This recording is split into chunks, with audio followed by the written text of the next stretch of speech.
During our final divorce hearing, my husband Derek actually chuckled while his lawyer listed my assets. He leaned over the table, looking me dead in the eye, and whispered that he was taking half my millions, including the trust fund my grandmother left me. The courtroom erupted in whispers until I simply stood up, smoothed my skirt, and handed Judge Sterling a thick manila envelope. "Check again, Your Honor." The judge opened it, looked at Derek, looked back at the paper, and then burst out laughing. Before I tell you why the entire court joined in laughing at my ex-husband, let me know where you are watching from in the comments below. Hit like and subscribe if you have ever had to humble an arrogant partner who mistook your silence for weakness. My name is Solange, 34 years old, and I never thought I would be sitting across the aisle from the man I vowed to love forever, watching him try to skin me alive financially.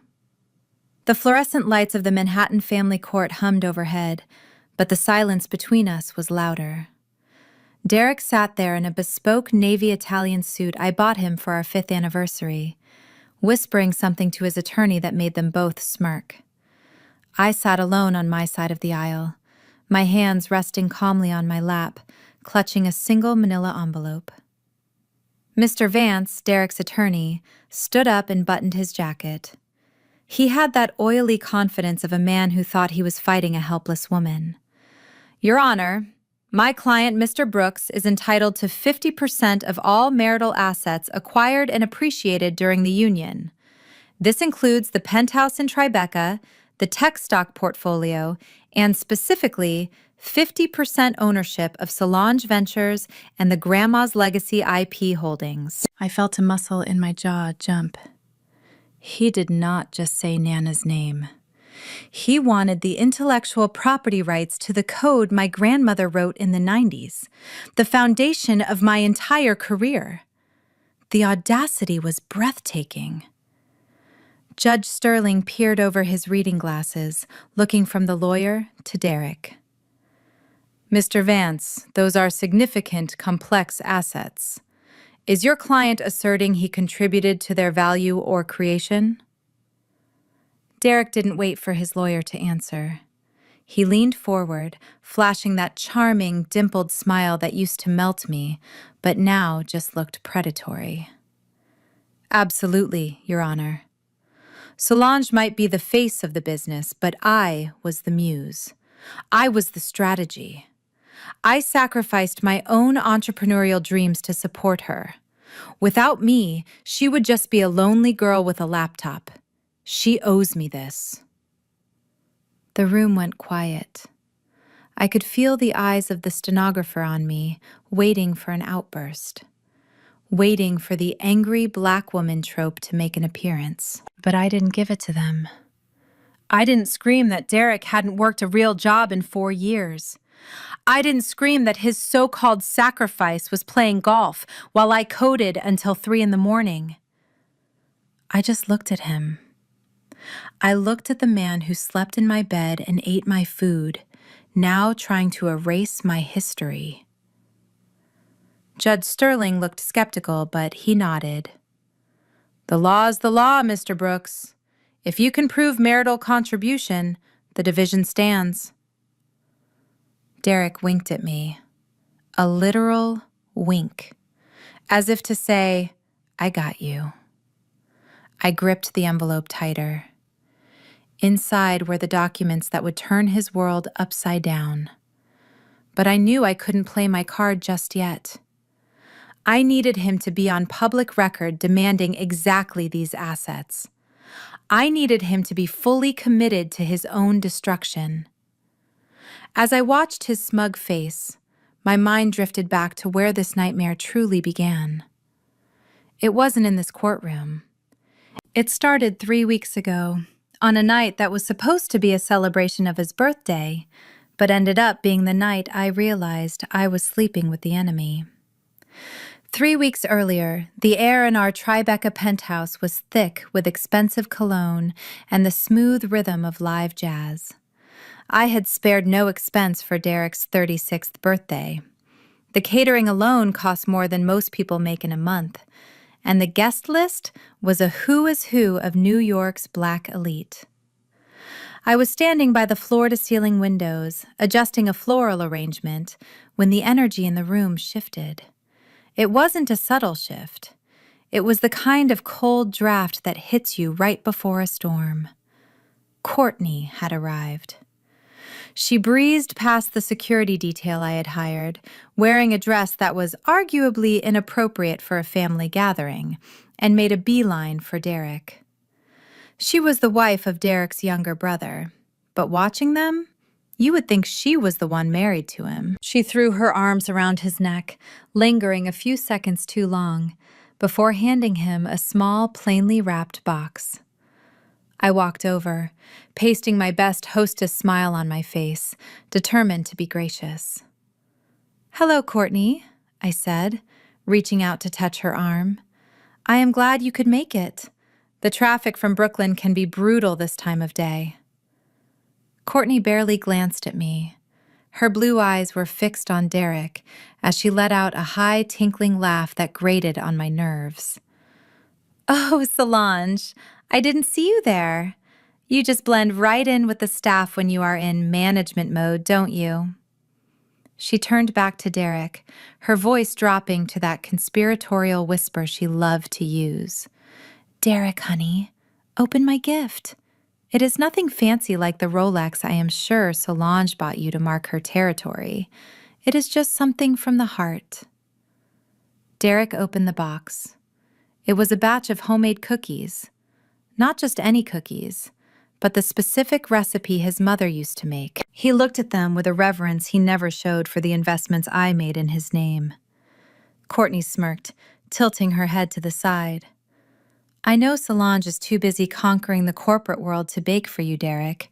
It is a shame, really. A man needs a home, not just a house managed by assistants."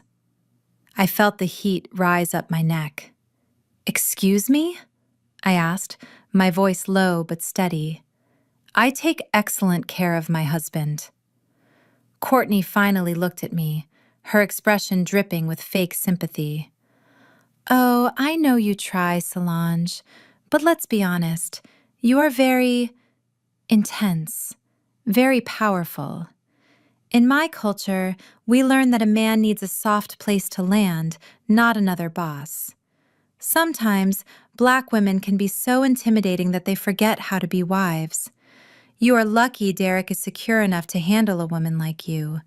Most men would have run for the hills by now." I waited for Derek to defend me. I waited for him to tell her that my strength was exactly what built the life he was currently enjoying. I waited for him to tell her to respect his wife in her own home. Instead, Derek took a bite of the cookie, closed his eyes, and sighed. "You are not wrong, Court. Sometimes it does feel like I am sleeping next to a balance sheet instead of a woman. I just want some peace and softness sometimes, you know?" The betrayal hit me harder than the insult. My own husband was standing there, in the home I bought, eating cookies baked by his sister-in-law and validating her racist, misogynistic jab at me. I swallowed the lump in my throat and took a sip of my champagne.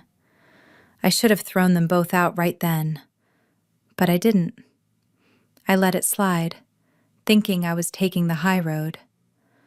I didn't know that Courtney was just warming up, and that the wine glass in her hand was about to become a weapon. I pivoted back to my role as the gracious hostess, determined not to let a batch of cookies derail a $5,000 gala. I smoothed the front of my cream-colored silk gown, a vintage Halston piece I had won at an auction in Paris. It was the kind of dress that demanded respect, elegant and pristine. I was in the middle of discussing a potential merger with one of Derek's few legitimate business partners when I saw Courtney circling back toward me. She had a full glass of Pinot Noir in her hand, filled dangerously close to the brim. The room was crowded, but there was plenty of space to navigate, yet Courtney seemed to be walking a tightrope directly toward where I stood. She was laughing loudly at something someone said, her head thrown back, her movements exaggerated and clumsy. I tried to step aside, sensing the danger, but I was boxed in by the grand piano. Courtney turned, her eyes locking onto mine for a split second. In that moment, the clumsiness vanished. Her gaze was sharp, calculated, and cold. Then, she tripped. Or rather, she performed a theatrical stumble over absolutely nothing. The contents of her glass didn't just spill, they launched. A wave of dark red wine crashed against the chest of my white silk gown, splashing up onto my neck and dripping down to my waist. The liquid felt cold against my skin, but my blood was boiling hot. The chatter in the room died instantly. The only sound was the dripping of wine onto the marble floor and Courtney's exaggerated gasp. "Oh my God, Solange! I am so clumsy. I am so sorry. Look at your dress. It is ruined." She reached out with a cocktail napkin, dabbing aggressively at the stain, only grinding the red pigment deeper into the delicate fabric. I slapped her hand away. It was a reflex. "Don't touch me," I snapped. The sound of my hand hitting hers echoed in the silent room. That was when Derek finally moved. He didn't rush to me. He didn't grab a towel or ask if I was okay. He stepped between us, shielding Courtney. "Solange, calm down," Derek hissed, his voice low and angry. "It was an accident. Look, you are scaring her." He put a comforting hand on Courtney's shoulder. She was currently burying her face in her hands, producing fake sobbing noises, but I saw her peeking through her fingers, checking to see if he had taken the bait. He had swallowed it whole. Derek looked at me with open disgust, eyeing the red stain that looked like a gunshot wound on my chest. "Go upstairs and change, Solange. You look like a mess. And fix your attitude before you come back down. Do not make Courtney feel worse than she already does. She is family." I stood there, frozen.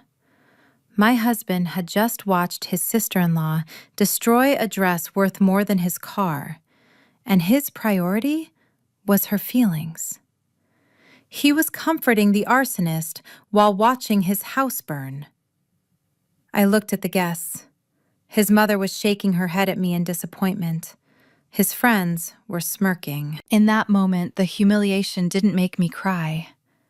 It clarified everything. The wine had ruined the dress, but it had washed away the illusion of my marriage. I didn't say a word. I didn't scream. I simply turned on my heel and walked toward the staircase, the heavy, wet silk clinging to my skin. That was the moment I stopped being his wife and started being his creditor. I wasn't going upstairs to cry. I was going upstairs to check the bank accounts. I scrubbed the wine from my skin in the master bathroom, the water running hot enough to burn. The red stain on my chest had faded, but the sting of humiliation was fresh. I wrapped myself in a thick white robe, feeling exposed in my own sanctuary. I turned off the faucet and reached for the door handle to re-enter the bedroom, but I froze. Derek was in the room. He must have come up the back stairs while I was showering. I expected him to be pacing, maybe rehearsing an apology or preparing another lecture about how I needed to be more welcoming to his family. But he wasn't talking to himself. He was on the phone, and his voice was low, intimate, and chillingly calm. I pressed my ear against the cold wood of the door, holding my breath. "Listen to me, Court," Derek said. His tone lacked the irritation he had shown downstairs. Now it was soothing, almost affectionate. "Stop crying. You did exactly what you needed to do. She is rattled. That is the point." My heart hammered against my ribs. He wasn't comforting his sister-in-law. He was debriefing a co-conspirator. I know, he continued, pausing as if listening to her complain on the other end. But you have to be patient. We cannot rush this. If I push too hard for the assets now, she will lawyer up with the sharks. We need her to feel guilty. We need her to feel like she is the one destroying the family. That is how we get her to sign the concessions. I leaned closer, my hand trembling on the brass handle. "Baby, look," Derek whispered. The word baby hit me like a physical slap. He was talking to his brother's wife. "Just hold on. Once I get the management rights to the holding company, the capital is yours. I already have the paperwork drafted for your med spa. $2 million in seed funding, masked as a real estate investment. It is a done deal. You will have your business, and we will finally be on equal footing with her." He laughed then, a low, dark sound that I had never heard before. "She is just the bank, Courtney. Banks do not get to have feelings. They just dispense cash. Once I have power of attorney over the Grandma's legacy fund, we won't have to pretend to like her cooking or her attitude anymore. Just keep playing the victim. It is working perfectly." I backed away from the door, my legs feeling like jelly. This wasn't just a toxic family dynamic. This was a heist. My husband and his sister-in-law were not just having an emotional affair. They were plotting to embezzle millions of dollars from my grandmother's estate to fund a vanity project for Courtney. They viewed me as nothing more than an obstacle to their lifestyle. A ATM with a pulse. I heard Derek hang up the phone and sigh, the sound of a man burdened by his own genius. I didn't burst through the door. I didn't scream. A strange, cold clarity settled over me. If I confronted him now, he would deny it. He would gaslight me. He would delete the call log. I needed to be smarter. I needed to be the bank he said I was. And banks have very strict protocols when they detect fraudulent activity. I tiptoed back to the bathroom vanity, picked up my phone, and opened my banking app. It was time to close the branch. The sun was barely up when my phone buzzed with a notification that would start the war. I had spent a sleepless night plotting how to protect my assets, planning to move the liquid cash into a secure holding account the second the banks opened at 9 o'clock. But Derek, or rather the person pulling Derek's strings, had beaten me to it. I opened my banking app, my finger hovering over the transfer button for the joint checking account. It was grayed out. A bright red banner across the top of the screen read, "Account frozen per court order, case number 4492. My heart stopped. I tried my credit cards. Frozen. I tried the business expense account. Frozen. I immediately dialed the priority line for my private banker, Charles. His voice was apologetic, but firm. "I am sorry, Solange. We received an emergency ex parte order early this morning filed by Mr. Brooks' attorneys. They claimed you were a flight risk with marital assets. He has filed for divorce, Solange, and he has requested a full forensic accounting of your grandmother's estate." I dropped the phone on the bed sheets. Flight risk? I was the one paying the mortgage. I was the one with the roots in this city. Derek was the one with nothing to lose. I threw off the covers and ran to the guest room where he had been sleeping since the wine incident. The door was wide open. The room was stripped bare. His golf clubs, his designer shoes, the collection of watches I had bought him, all gone. He hadn't just left. He had evacuated. On the stripped mattress, there was a single piece of stationery. It wasn't a letter. It wasn't an apology. It was a note, scrawled in his jagged handwriting. It read, "Do not bother looking for me. I am staying with family who actually appreciate me. The lawyers will handle the rest. P.S. I canceled the cleaning lady. You can scrub your own floors for once." I stared at the note. The pettiness of canceling the cleaning lady was so specific, So Courtney. It was a calculated move to inconvenience me, to make me feel small. But as I stood there in the silence of my empty, frozen house, I didn't feel small. I felt dangerous. He thought locking my accounts would pair. You might have the skin tone, you might have the hair, but you have forgotten what it means to be a Black woman who supports her family. You are so busy climbing that corporate ladder, trying to impress those white folks downtown, that you lost your soul. I gripped the phone tighter. Joyce, I paid off your mortgage last year. I paid for your knee surgery. And you never let us forget it, she shouted. You throw money at us like we are charities. But Courtney listens. Courtney brings food. Courtney understands that a man needs to be the head of the household.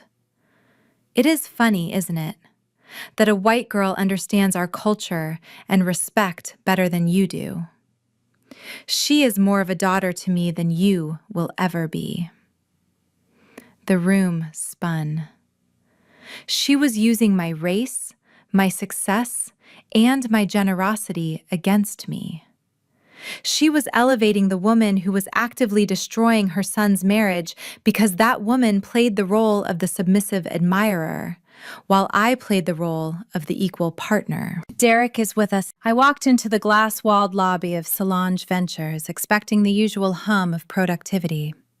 Instead, I walked into a wall of silence. My executive assistant, Sarah, usually greeted me with a rundown of the day's meetings and a double espresso. Today, she wouldn't even meet my eyes.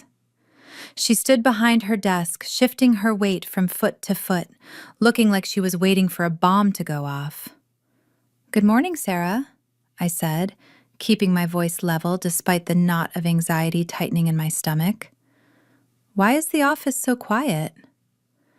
Sarah swallowed hard and handed me a printed stack of papers.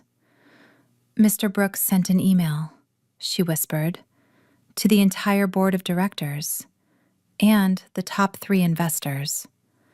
I snatched the papers from her hand. The timestamp was 4 a.m.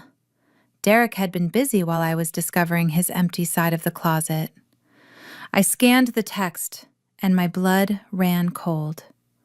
The subject line read, "Urgent update regarding Solange's health." The body of the email was a masterclass in defamation.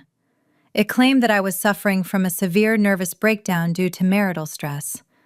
It alleged that I had been erratic, paranoid, and making high-risk financial decisions without consulting my advisors. It even hinted that I was self-medicating. "Please be patient with Solange during this difficult time," Derek had written.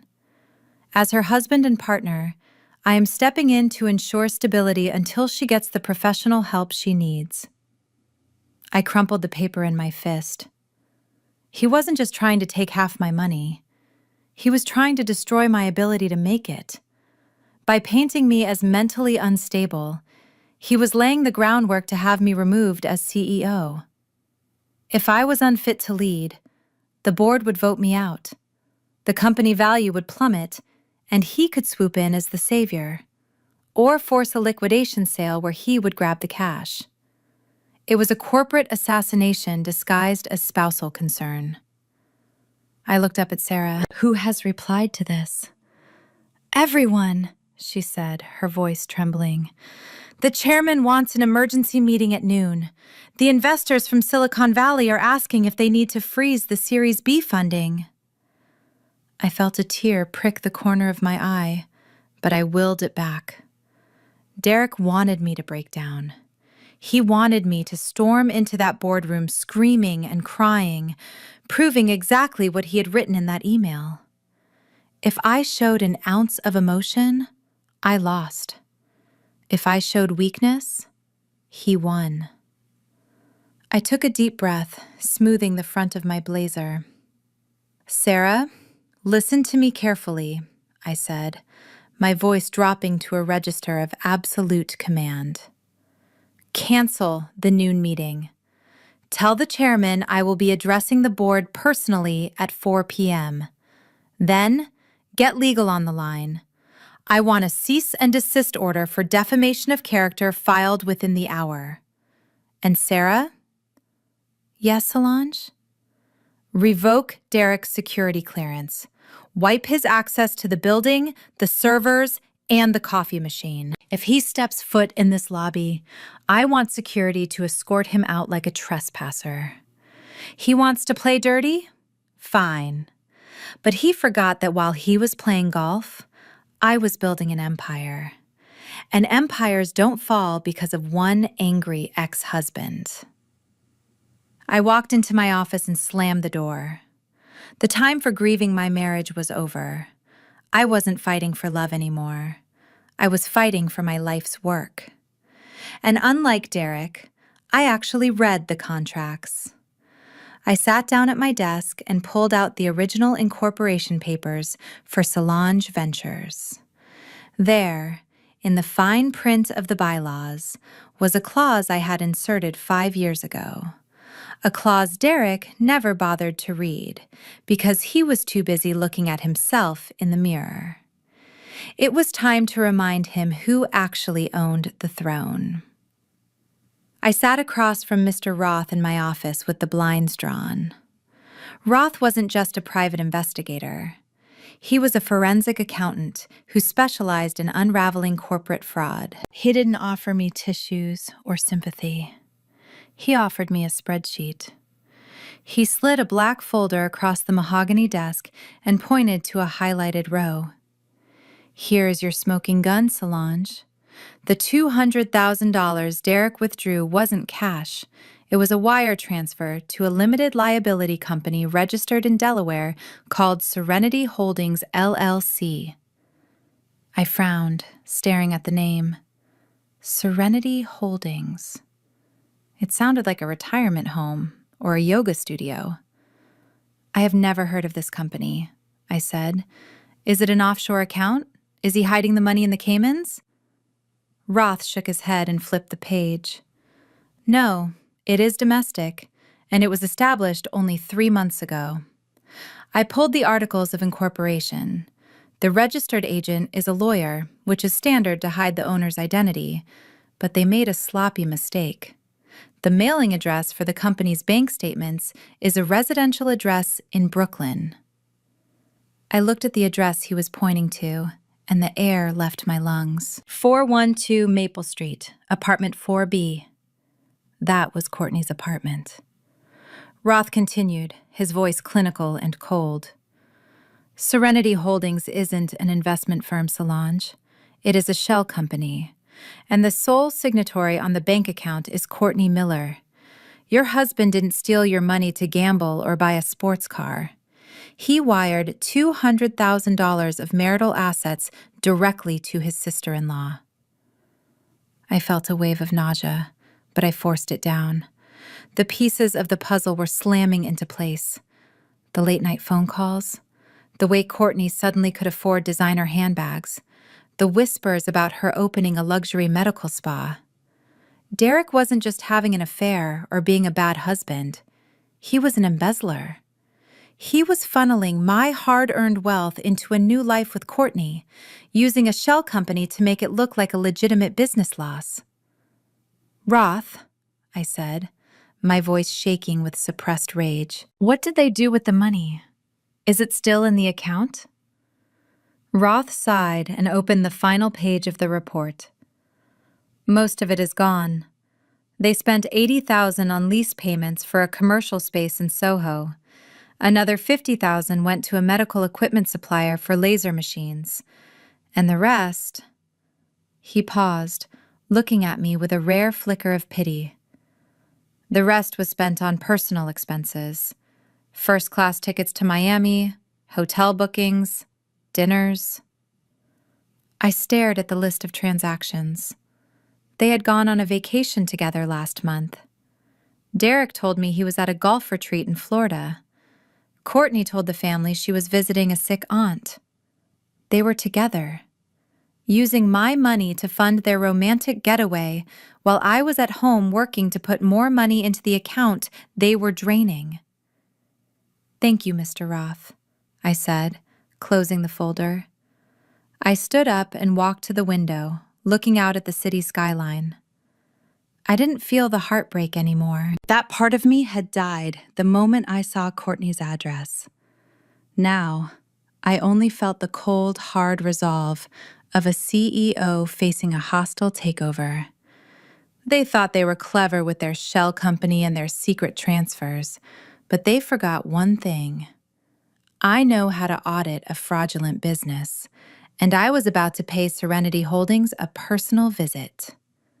Mr. Roth saw the look on my face and hesitated before sliding a second, smaller device across the desk.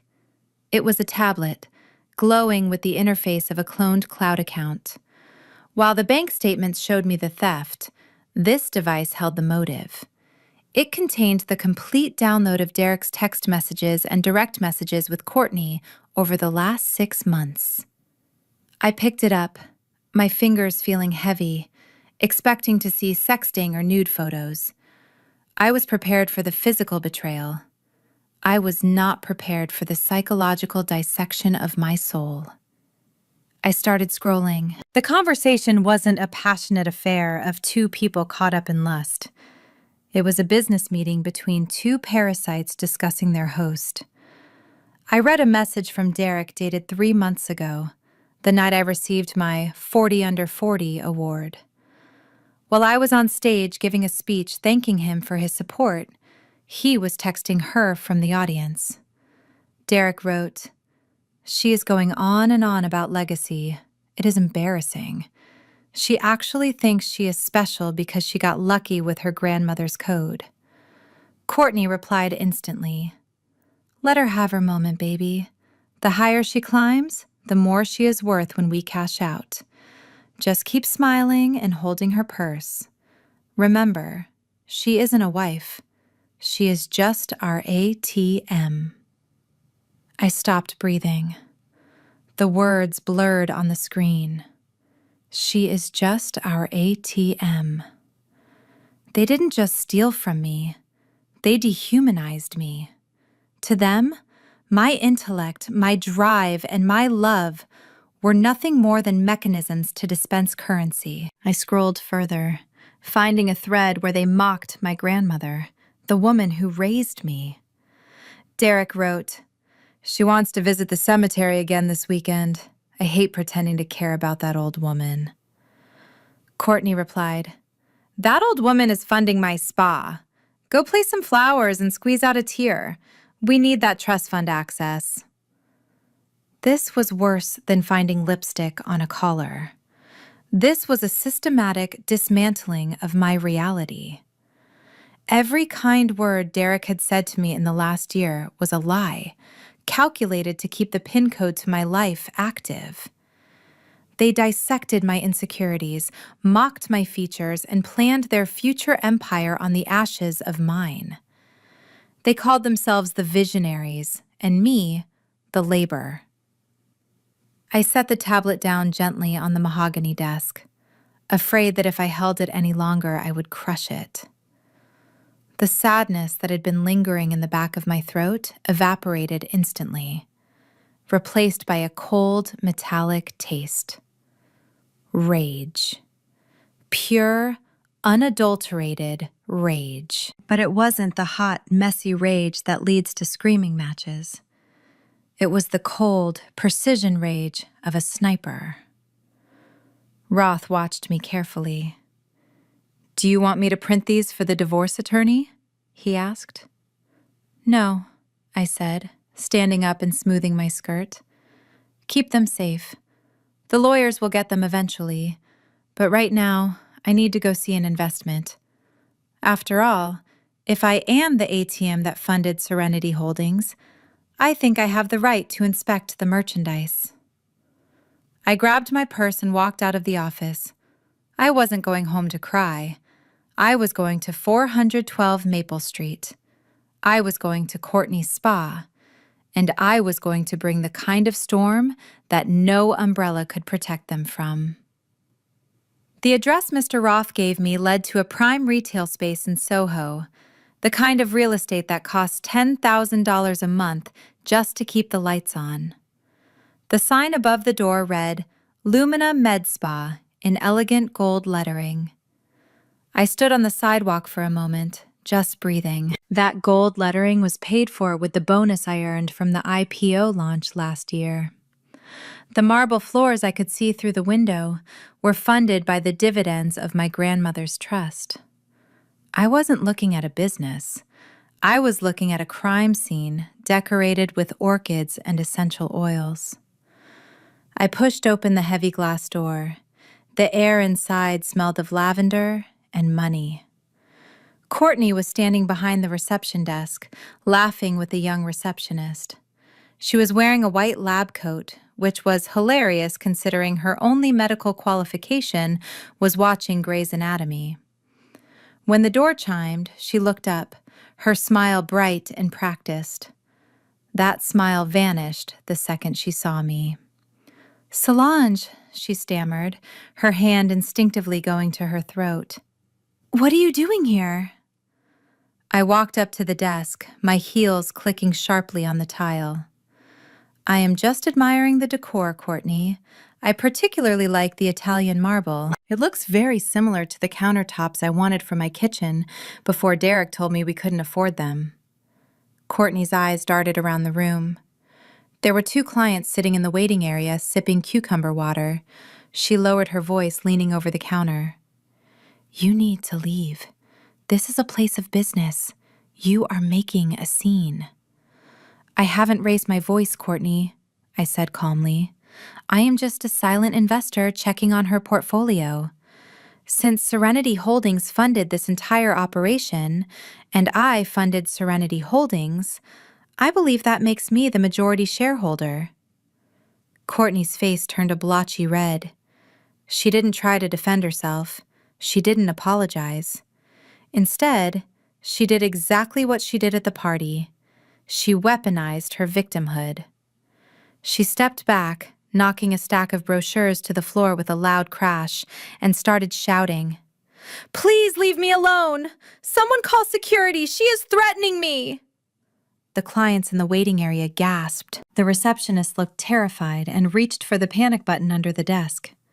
Courtney, stop acting, I said, disgusted. I am not threatening you. I am auditing you. She is crazy, Courtney yelled, pointing a shaking finger at me. She is my stalker. She has been harassing my family for weeks. Please, get her out of here before she hurts someone. 2 large security guards in black uniforms burst through the back door. They didn't assess the situation. They just saw a frantic white woman in a white coat pointing at a black woman in a business suit. They moved toward me with hands on their holsters. Ma'am, you need to come with us, the taller guard said, grabbing my arm firmly. I didn't fight. I didn't scream. I knew how this looked, and I knew that resisting would only give Derek more ammunition for his unstable wife narrative. I shook the guard's hand off my arm and adjusted my blazer. There is no need for force, I said, looking Courtney dead in the eye. I am leaving. But make sure you keep the receipts, Courtney. Every single one of them. Because when the IRS comes knocking, they don't care how loud you scream. I walked out of the spa with my head held high, while Courtney sobbed theatrically into the receptionist's shoulder. I had been kicked out of my own building, but I had seen enough. The fear in her eyes wasn't just about me being there. It was the fear of a fraudster who knows the walls are closing in. But I didn't know that Derek was already on his way, and he wasn't coming to talk. He was coming to finish what Courtney started. I hadn't even made it to the curb before a black Range Rover screeched to a halt in the loading zone. It was my car, the one Derek insisted he needed for networking meetings, now being used as his getaway vehicle. He slammed the door shut and stormed toward me, his face twisted in a rage I had never seen before. He didn't look like the polished husband I knew. He looked like a desperate man whose house of cards was trembling. "What is wrong with you?" Derek screamed, ignoring the pedestrians on the busy Soho sidewalk who stopped to stare. "You come here to terrorize her? After everything you have done to destroy this family, now you are stalking Courtney at her job?" I stood my ground, clutching my purse. "I didn't terrorize anyone, Derek. I came to see where my $200,000 went. And judging by the panic in there, I would say I found it." Derek stepped into my personal space, his breath hot and smelling of stale coffee. "You are sick, Solange. You are obsessed with money. That is all you care about. You sit on a mountain of cash your grandmother left you, while the rest of us scrape by. You think you are better than us? You are just a lonely, bitter woman holding on to a checkbook." I looked him in the eye. "I earned every promotion I got, Derek. And my grandmother left me that money because she knew I would protect it, unlike you, who steals it to fund his mistress's hobby." That was the trigger. Derek's hand shot out. It wasn't a punch, but it was a shove, hard and deliberate, right against my left shoulder. The force of it caught me off guard. I stumbled backward in my heels, losing my balance and crashing against the rough brick wall of the building. The impact knocked the wind out of me. I gasped, straightening up, shocked that he had actually put his hands on me. Derek didn't look sorry. He looked empowered. He pointed a shaking finger in my face, looming over me. "You don't deserve that money, Solange," he spat, his voice dropping to a menacing growl. "You never did. You hoard it like a dragon, while real people with real dreams, like Courtney, starve. She deserves it more than you ever will. Because she actually has a heart." I didn't yell back. I didn't strike him. My eyes drifted upward just above his head to the black dome of the security camera mounted above the spa entrance. The little red light was blinking steadily. It had captured the arrival, the aggression, and the assault. Derek was too busy feeling righteous to notice he had just committed a crime on tape. I adjusted my jacket, looking at him with a calm that terrified him more than any scream could.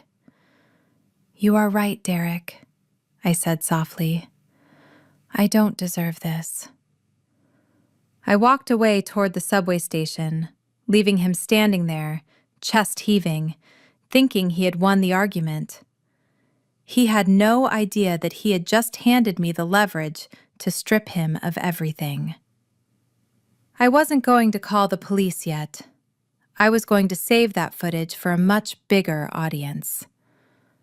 2 hours after Derek shoved me into a brick wall, I was sitting in the high-rise office of my divorce attorney, Elena. The adrenaline from the physical assault had faded, replaced by a cold, calculating numbness. Elena, usually the picture of composure, looked flustered. She slid a thick document across the polished mahogany table toward me. It was a formal motion filed by Derek's legal team just 20 minutes ago. They had moved fast, likely spurred on by the confrontation at the spa. "They are not just asking for a financial settlement anymore, Solange," Elena said, tapping the paper with a manicured fingernail. "This is aggressive. They are demanding immediate executive control of the Solange and Nana Legacy Trust. They claim that Derek was the primary architect of the investment strategy and that you are currently mismanaging the assets due to your, quote, emotional instability, unquote." I picked up the document. The language was incredibly specific. It didn't ask for cash. It demanded full fiduciary power over the Legacy Trust. It demanded the right to liquidate, transfer, and manage all assets held within that specific legal entity. I stared at the words, and the corners of my mouth began to twitch. Elena looked concerned. "Solange, I know you are upset, But we need to fight this. That trust carries your grandmother's name. If we let him have control, he could liquidate everything by Monday morning. I looked up at Elena, and for the first time in weeks, I smiled. A real, genuine smile. Elena, I asked softly, do you know what is actually inside the legacy trust? She blinked, confused. I assumed it was the real estate portfolio, the Tribeca penthouse, the tech stocks. No, I said, leaning back in the leather chair. The penthouse is in a separate LLC. The tech stocks are in my personal holdings. The Legacy Trust was created by my grandmother specifically to handle the family liabilities and charitable obligations. She called it the Legacy because she believed our duty to give back was our true legacy. I stood up and walked to the window, looking out at the city. Derek and Courtney saw the word legacy and assumed it meant gold bars. They saw the word trust and assumed it meant free money. They were so blinded by greed that they didn't bother to request the balance sheet or read the bylaws. They just demanded the title because it sounded the most expensive. The Legacy Trust holds the deed to a crumbling historical building in Detroit that requires $50,000 a year in taxes, but cannot be sold due to heritage laws, I explained to Elena. It holds the operational costs for an elephant sanctuary in Kenya, which is a massive financial drain. And most importantly, it holds the unresolved tax liens from my grandfather's bad investments in the 80s. The trust is not an asset, Elena. It is a debt vehicle. It costs about $200,000 a year just to keep it from defaulting. Elena's jaw dropped. You mean, if we give him what he wants, he becomes personally responsible for the debts, I finished for her. He becomes the legal guardian of a money pit. I turned back to my lawyer. Draft the response, Elena. Do not fight it. Tell them I am heartbroken. Tell them I am devastated to lose my grandmother's legacy. But agree to their terms. Give Derek full, unsupervised, irrevocable control of the Legacy Trust. If my husband wants to be the big man in charge, let him pay the bills. Elena leaned forward, her eyes scanning the breakdown of Derek's demands with a newfound appreciation for my grandmother's foresight. She tapped the section where Derek demanded 50% of Solange Ventures LLC. Solange, do you realize what he is actually asking for here? She asked, a slow grin spreading across her face. He wants half my company, I said. He wants to sit in board meetings and pretend he understands algorithms. No, Elena corrected. He is asking for Solange Ventures LLC. He is not asking for SV Global IP Holdings. He didn't do his homework. Solange Ventures LLC is just the operating shell. It holds the lease on the office, the payroll liabilities, and the insurance contracts. It doesn't own a single line of code. The actual intellectual property is licensed from the holding company. So he is fighting to own the bills, I whispered, the realization settling in. Exactly. He is demanding the engine casing, but leaving the engine behind. If we give him what he wants, he becomes liable for 50% of the operating costs, but he has no legal claim to the revenue stream, which flows directly to the holding company he forgot to mention. It was perfect. It was almost too perfect. My husband was so focused on the name on the door that he forgot to check who owned the building. We have to make it look like a loss, I told Elena. If I just hand it over, he will get suspicious. He knows I am a fighter. If I surrender too easily, he might actually hire a competent accountant to look at the books. Elena nodded, pulling out a fresh legal pad. We will drag it out. We will send a counteroffer refusing to give up the company. We will cry about how this business is your baby. We will make him fight for every inch. And then, right before trial, you will cave.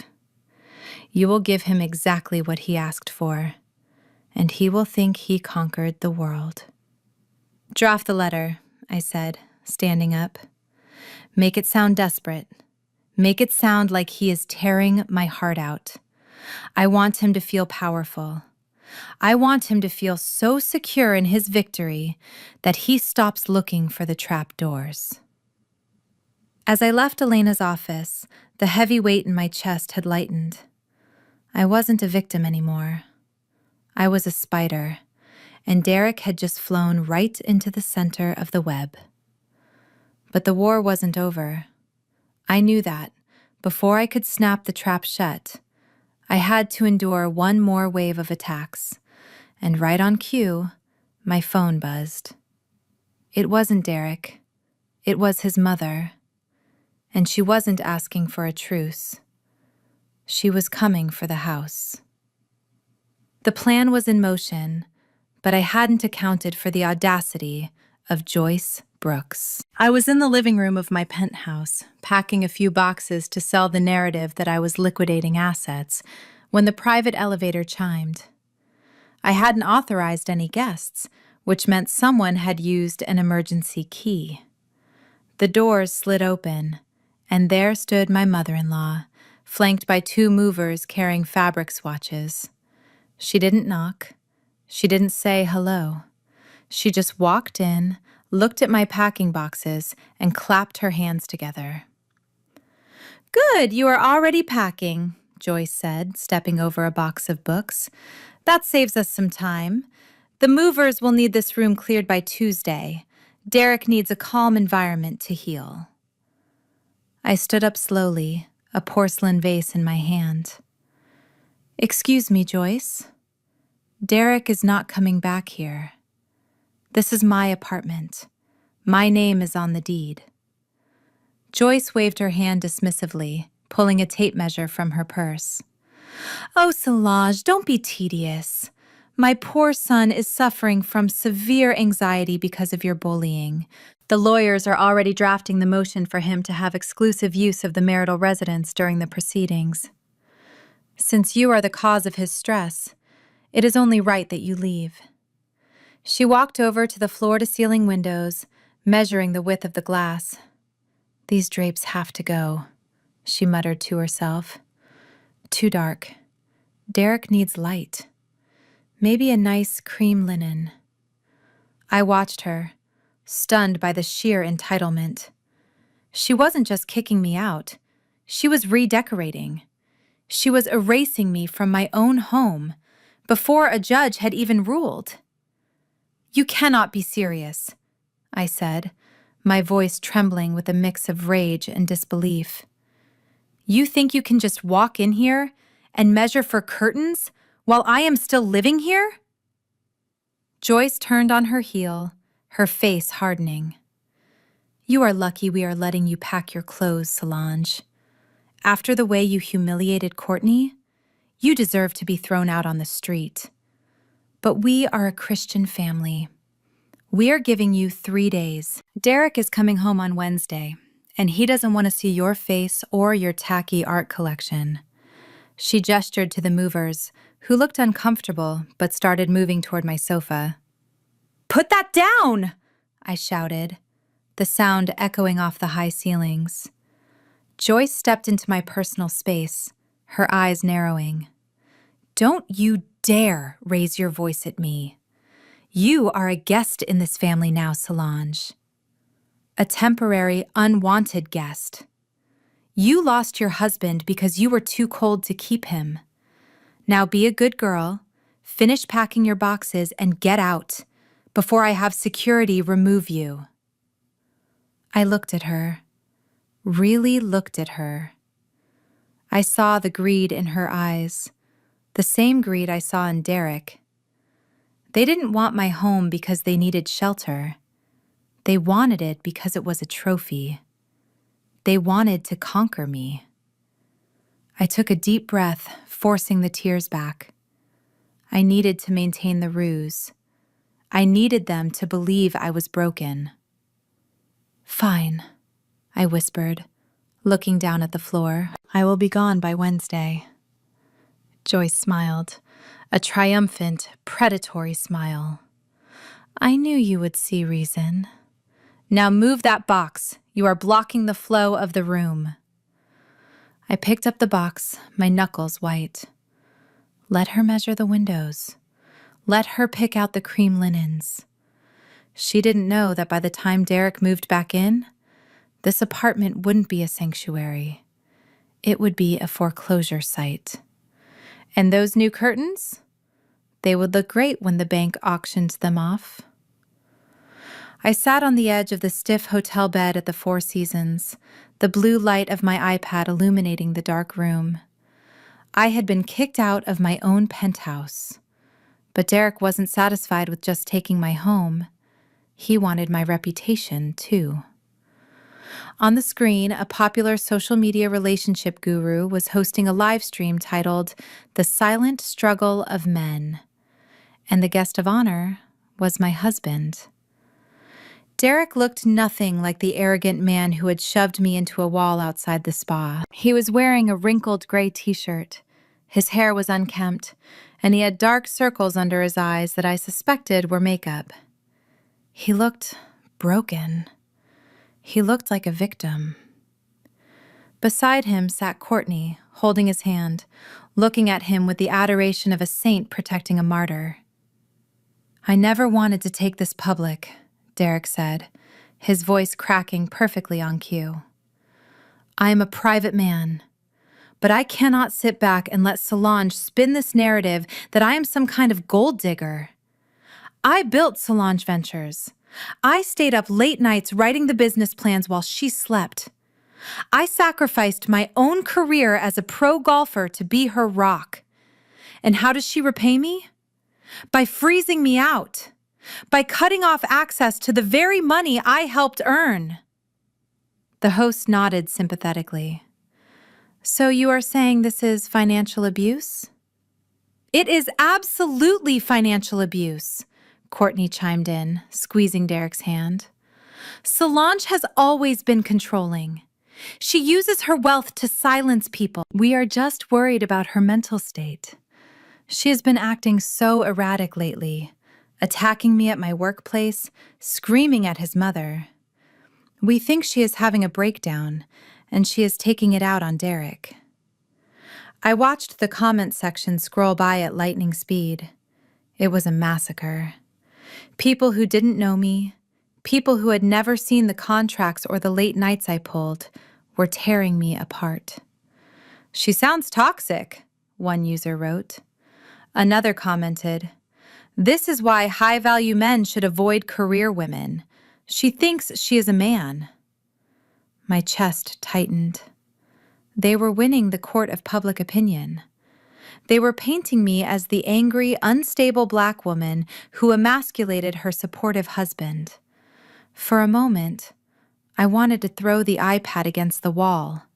I wanted to log in and scream the truth. I wanted to post the video of him shoving me. But then, Derek said something that made me freeze.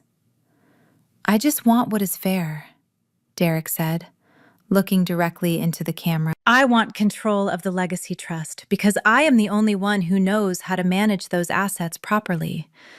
I was the one who structured the portfolio. I am the reason it is profitable. Without me, that trust is worthless." I sat back, a slow smile spreading across my face.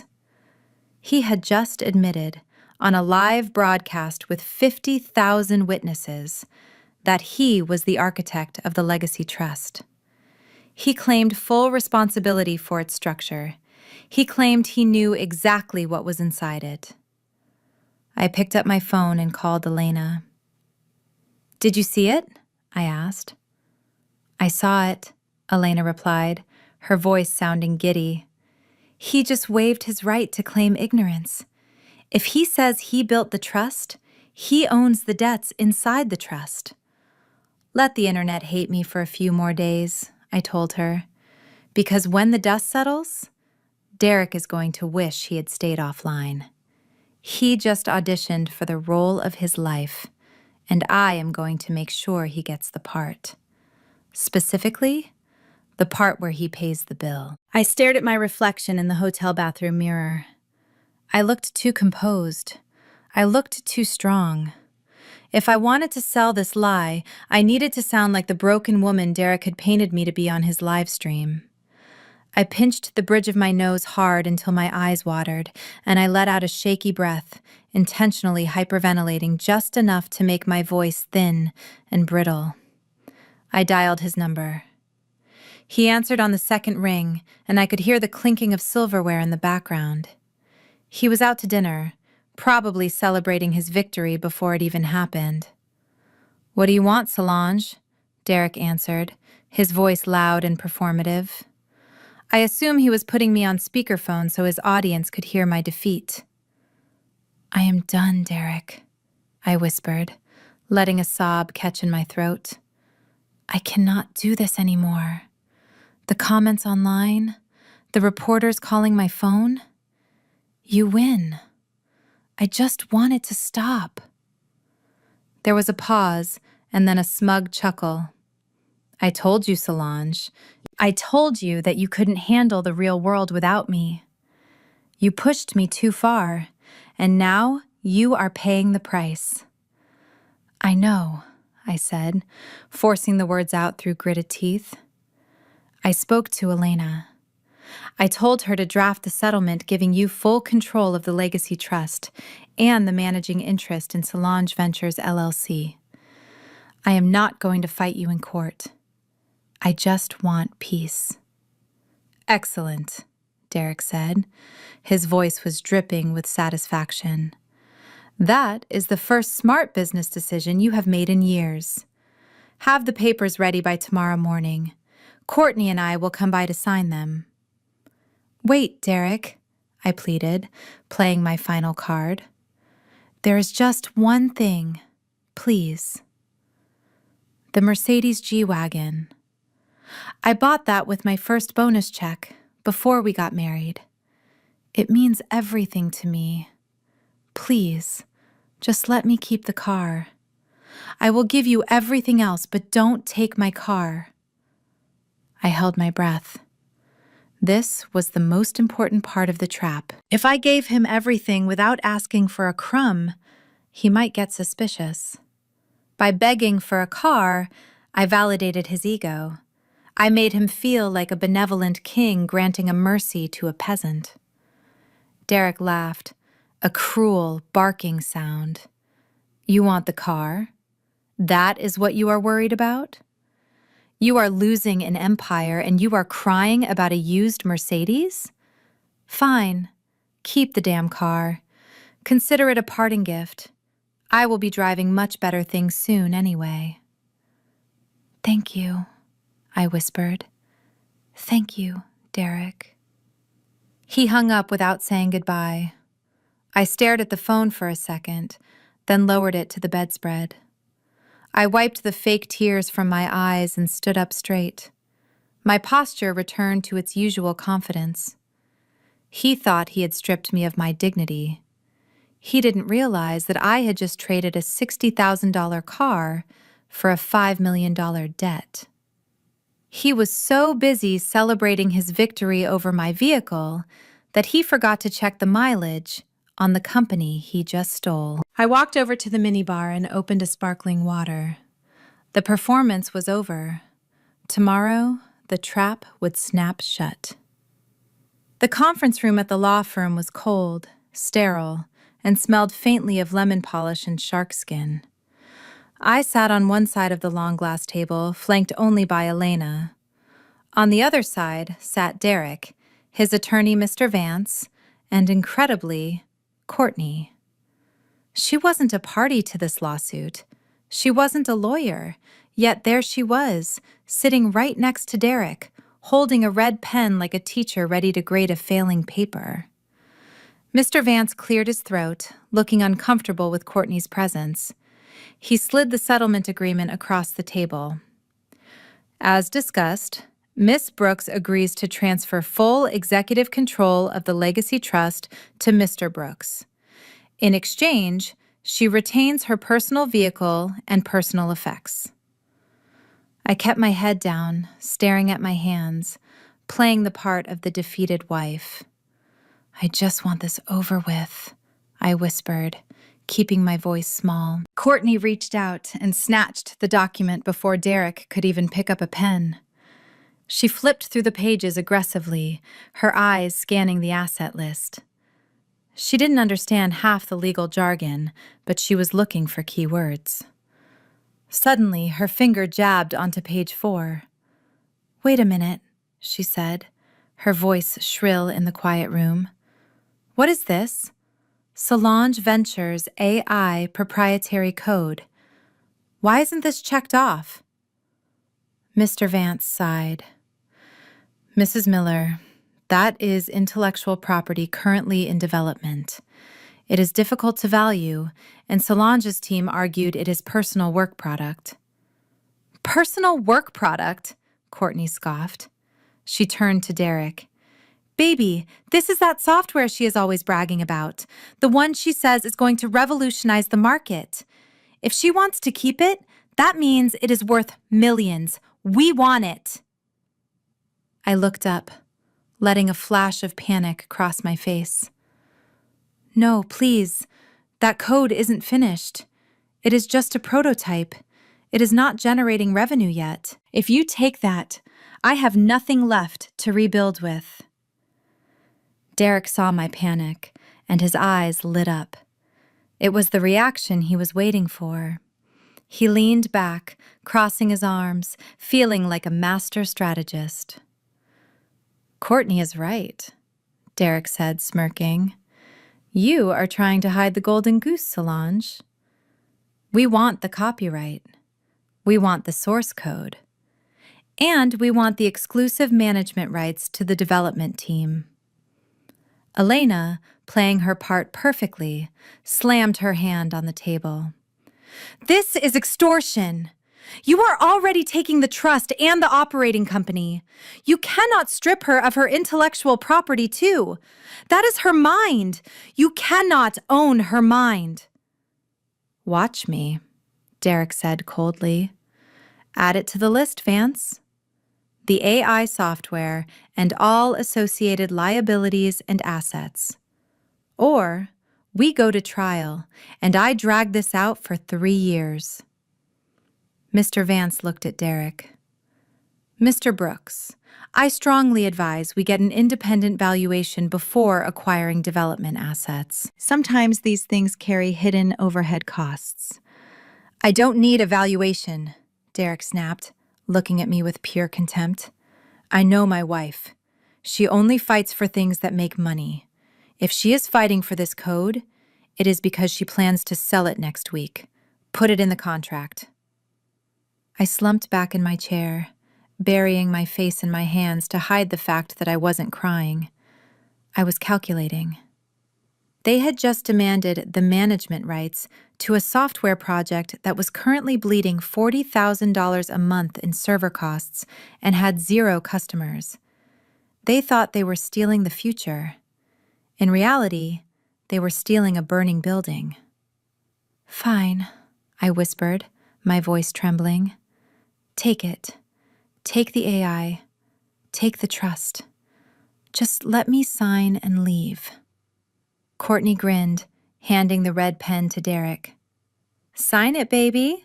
We just became tech moguls." Derek signed his name with a flourish, the scratch of the pen on paper sounding like the closing of a prison cell. His cell. He pushed the papers toward me. I picked up the pen, my hand shaking just enough to sell the performance, and signed away my empire. As I put the pen down, Courtney winked at me. It was the most satisfying wink I had ever received, because I knew that in 48 hours, she wouldn't be winking. She would be weeping.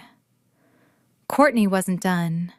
She had tasted blood with the AI software, and now she was scouring the document for any other scraps of power she felt I was hoarding. She stopped at page 12, her finger stabbing the paper so hard the table shook. Derek, look at this. Paragraph 14. It says the transferor retains fiduciary liability for all pre-existing portfolio allocations. She looked up at me with a sneer. You think you are slick, don't you, Solange? You want to hand over the company but keep the fiduciary title? That is where the real power is, isn't it? You want to be the one pulling the strings in the background. I felt a genuine bead of sweat roll down my back, but not from fear. It was from the sheer effort of keeping a straight face. Courtney thought fiduciary liability meant executive power. She thought it was a badge of honor. She didn't know it was the legal term for being personally responsible if the money disappeared or if the government came looking for unpaid taxes. Mr. Vance, their lawyer, actually looked alarmed. Miss Miller, that is standard boilerplate.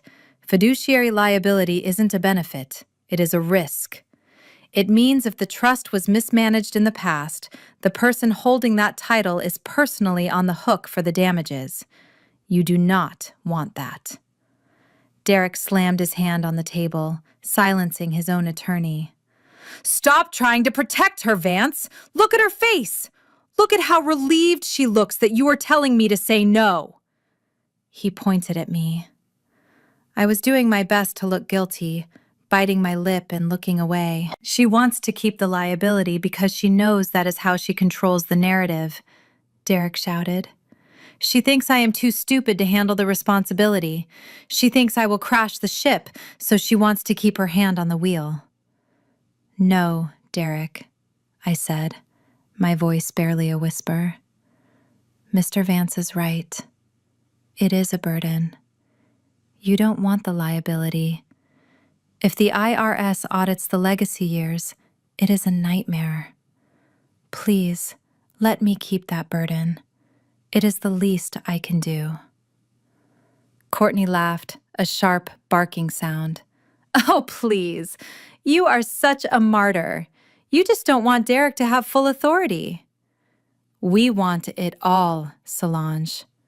We want the assets, the management rights, and the fiduciary liability. We want it in writing that Derek Brooks is the sole responsible party for everything this family owns. Mr. Vance rubbed his temples, clearly realizing he was losing control of his client. Mr. Brooks, I strongly advise against assuming historical liability without a forensic audit. You work for me, Vance, Derek snapped. Put it in the contract. I want full fiduciary liability. I want to be the only name on the hook. I want her completely erased from the books. Elena typed furiously on her laptop, adding the clause. She looked up, her face a mask of professional concern. Are you sure, Mr. Brooks? This clause states that you indemnify Solange against any and all future claims regarding the history of the trust. I am sure, Derek said, puffing out his chest. I can handle it. I built this fortune. I can defend it. I let out a shaky breath, signing the addendum they had just demanded. They had just fought tooth and nail to steal my debts. They had just argued with their own lawyer to secure the right to be sued. I slid the papers across the table. It is yours, Derek. You are now the fiduciary. Good luck. The laser printer in the corner of the conference room hummed to life, spitting out the final version of the settlement agreement. To anyone else, it sounded like a standard office machine. To me, it sounded like the sharpening of a guillotine blade. Elena collected the warm pages, tapped them on the table to straighten the stack, and handed the document to Mr. Vance. Her face was a mask of professional defeat, but I could see the tiny, rhythmic pulse in her jaw. She was holding back a smile. This is the revised master transfer agreement, Elena said, her voice devoid of emotion. As requested by Mr. Brooks, we have removed the protective clauses for Solange. We have replaced them with a total assignment of interest. Mr. Vance took the document, adjusting his glasses. He started to read the new language in Article 5. I watched his eyes widen as he reached the third paragraph. He looked up at Derek, his face pale. "Derek, look at this," Vance whispered, pointing to the text. "The language here is absolute. It says, 'The transferee, Derek Brooks, hereby assumes all historical, current, and future financial obligations attached to the entities listed in Exhibit C, regardless of their origin date.'" Derek waved a hand dismissively, not even looking at the paper. Yeah, I know. We went over this. I take the risk, I get the reward. Just give me the pen." Vance hesitated. He was a shark, but even sharks have a survival instinct. "Derek, you need to read Exhibit C. That is where the specific liabilities are listed. If you sign this, you are waiving your right to contest any debt attached to those companies." Courtney leaned over, snatching the contract from the lawyer's hands. "Oh my God, stop stalling!" She flipped to the back, barely glancing at the thick appendix labeled Exhibit C. "It is just standard legal junk, Derek. She is probably just trying to scare you so you back out. If we don't sign this now, she will change her mind and we lose the AI code." That was the catalyst. The fear of losing the imaginary fortune overrode the fear of the real debt. Derek grabbed the document from Courtney. He didn't read Article 5.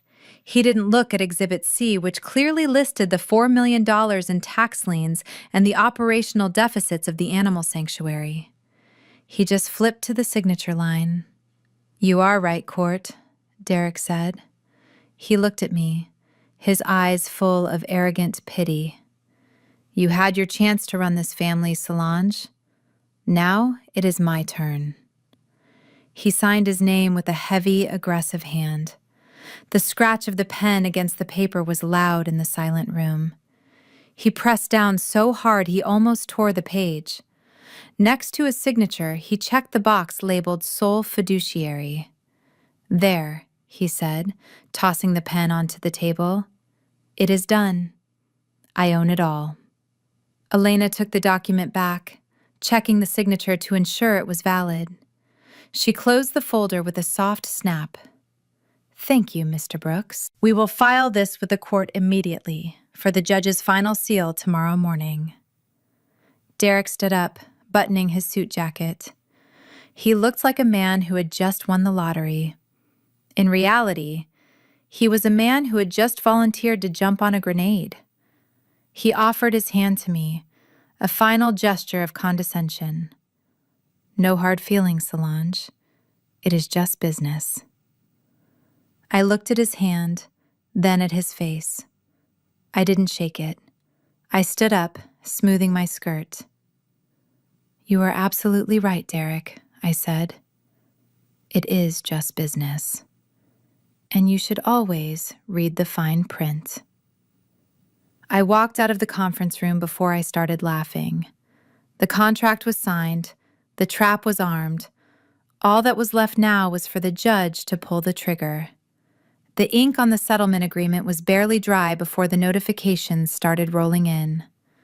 I was sitting in my temporary apartment, a glass of Pinot Noir in hand, watching my life being mocked in real time on Instagram Live. Derek and Courtney hadn't wasted a second. They were at Joyce's house, turning a Tuesday night into a full-blown victory parade. The camera panned around the living room, which was filled with balloons and streamers. Bottles of Dom Perignon, likely charged to the very corporate card I was about to cancel, were popping every few minutes. I watched as Derek stood on his mother's coffee table, holding a glass high in the air. He looked flushed, sweaty, and deliriously happy. He shouted over the music, demanding everyone's attention. "To new beginnings," he roared. his voice distorting on the phone speaker.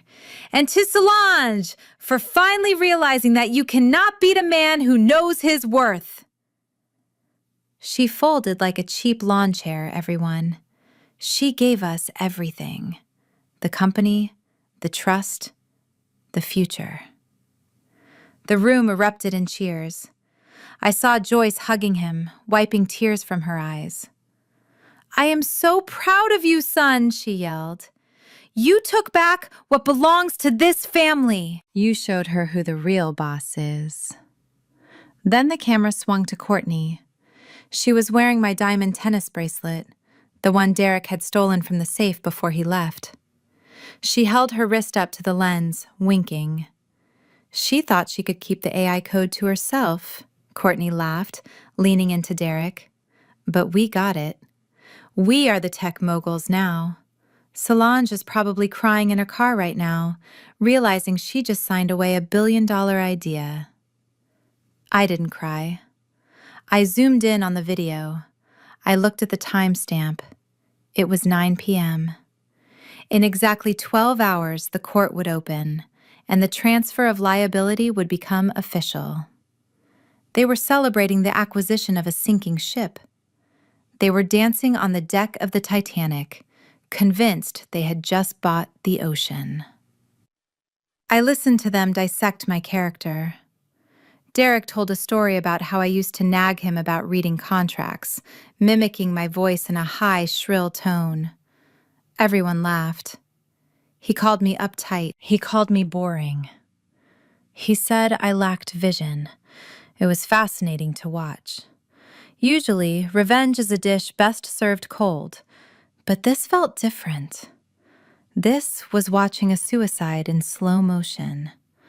They were so drunk on their own ego that they couldn't smell the gas leak in the room. I tapped the screen, taking a screenshot of Courtney wearing my stolen bracelet. That would be useful later for the theft charges, but for now, I let them have their moment. I let them drink the expensive champagne and toast to their own brilliance, because tomorrow, the hangover wouldn't be from the alcohol. It would be from the $4 million tax bill arriving via certified mail. "Enjoy the party, Derek," I whispered to the screen as I closed the app. "You have exactly 12 hours of happiness left." I set my alarm for 8 a.m. I wanted to be wide awake when the first domino fell. While Derek was popping bottles of champagne, I was engaged in a much quieter, deadlier form of celebration. I sat in my home office with the lights dimmed, 3 monitors glowing in front of me. On the left screen was the live feed of their party. On the right screen was the encrypted interface of my grandmother's master portfolio. They thought they had won the war because they captured the flag. They didn't realize I had already moved the castle. I opened the transfer portal for Solange Ventures Global IP Holdings. This was the parent company that actually owned the patents, the trademarks, and the revenue streams. Derek had demanded Solange Ventures LLC, the operating entity. It was a distinction that would cost him everything. With a few keystrokes, I initiated a series of pre-approved transfers. I moved the cash reserves from the holding accounts into a new, irrevocable charitable trust dedicated to STEM education for underprivileged girls. I watched the progress bar load. 10%. 50%. Done. $12 million in liquid assets vanished from the books of the company Derek was about to inherit and reappeared in a untouchable sanctuary. It was completely legal. The bylaws allowed the primary director to make charitable donations at their discretion up until the moment of resignation. And since I hadn't resigned yet, I was just being incredibly generous. Next, I tackled the real estate. The deed to the Hamptons summer house, which Derek loved to brag about, was held by the Legacy Trust. But the land it sat on? That was owned by a separate land grant I had established 5 years ago. I executed a lease termination clause, Effectively, I evicted the house from its own land. When Derek took over the trust tomorrow, he would own a beautiful mansion that was legally trespassing on my property. He would have 30 days to move the entire house or face demolition. I felt a cold thrill as I clicked confirm on the final transfer. I wasn't stealing. I was protecting. My grandmother didn't build this fortune so a man who cheated on her granddaughter could buy sports cars. She built it to empower us. I left exactly enough in the operating accounts to cover payroll for 2 weeks and the electricity bill. I left him the shell, the brand name, and the ego. But the heart of the empire? That was coming with me. My phone pinged with a confirmation email from the bank. Asset reallocation complete.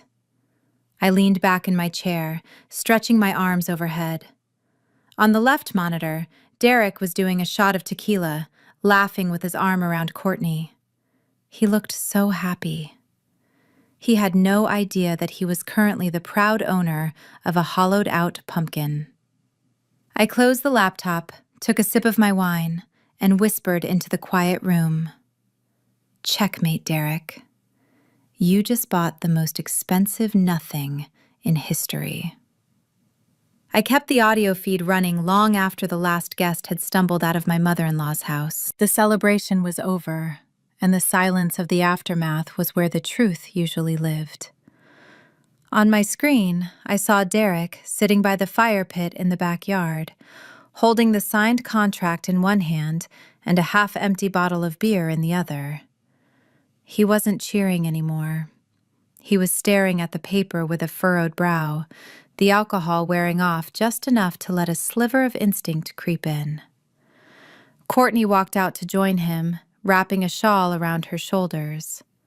She looked triumphant, buzzing with the energy of a woman who thought she had just won the lottery.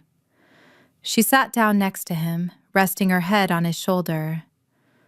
"What is wrong with you?" she asked, noticing his mood. "We just won, Derek. Why do you look like you were at a funeral?" Derek didn't look at her.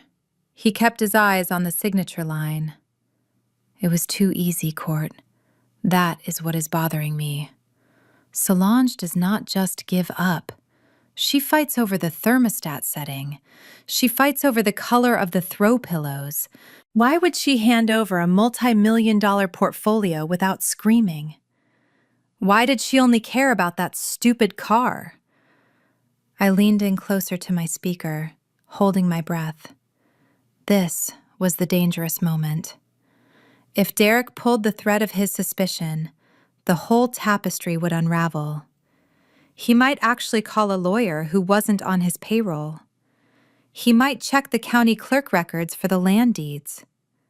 Courtney laughed, a dismissive, arrogant sound that grated on my ears. "You are overthinking it, baby. You are giving her way too much credit. She is not plotting anything. She is just a woman." "But the AI code," Derek pressed. "She said it was her life's work. She just signed it away like it was a grocery list." Courtney sighed, taking the beer from his hand and taking a sip. "Look, I know you are used to seeing her as this big, bad CEO, but deep down, she is just like every other desperate woman we know. You broke her heart, Derek." She turned to face him, her voice dripping with a toxic mix of racism and misogyny. "You know how Black women are when they fall in love. They are loyal to a fault. They will tolerate anything just to keep a man. She gave you the company because she thinks it is a peace offering. She thinks that if she shows you she can be submissive, you will come back home. She is not playing chess, Derek. She is begging for attention." Derek looked at her, the doubt in his eyes fading as his ego rushed in to fill the void. "You really think that is it? You think she wants me back?" "Of course she does," Courtney sneered. "Why else would she keep the car you guys drove on your honeymoon? She is pathetic. She is sitting in that hotel room right now, waiting for you to call and thank her. She thinks she can buy your love back with her assets. Derek sat back, a slow, smug smile returning to his face. He took the beer back and drained it. You are right. She is probably staring at the phone right now. Well, let her wait. I have a company to run. I turned off the monitor, the sound of Courtney's laughter echoing in my office. They had rationalized their victory by relying on the very stereotypes they used to belittle me. They thought I was weak. They thought I was desperate. They thought I was a stereotype. They were about to learn that I was none of those things. I was a mathematician, and I had just solved the equation for their destruction. The fluorescent lights of the courthouse conference room buzzed like angry hornets. It was 8 a.m, 30 minutes before Judge Sterling was scheduled to take the bench. The room was divided by a long oak table that felt less like a piece of furniture and more like a border between two warring nations. On one side, Derek sat checking his watch, looking fresh, rested, and smelling of expensive soap. Courtney was next to him, scrolling through her phone, likely checking the engagement numbers on the live stream from the night before. On my side, it was just me and Elena. I wore a simple black dress and kept my eyes lowered, playing the part of the grieving widow to a marriage that wasn't even dead yet. Elena placed the final consolidated settlement agreement on the center of the table. It was thick, heavy, and bound in a blue legal folder. To Derek, it looked like the keys to the kingdom. To me, it looked like the instruction manual for a bomb. Here is the finalized stipulation, Elena said, her voice quiet and resigned. By signing this, Solange agrees to waive all future claims to the Solange Ventures LLC and the Legacy Trust. In exchange, Mr. Brooks agrees to assume full control and all associated liabilities immediately upon the judge's approval. Derek didn't even look at her. He just reached out his hand, snapping his fingers impatiently for a pen. Give it here. Let's get this over with. I have a brunch reservation at 11 to celebrate. I reached for the pen first. My hand trembled, a calculated performance of hesitation. I looked at Derek, letting my eyes fill with water. I wanted him to see the pain. I wanted him to believe that I was signing away my soul, not his safety net.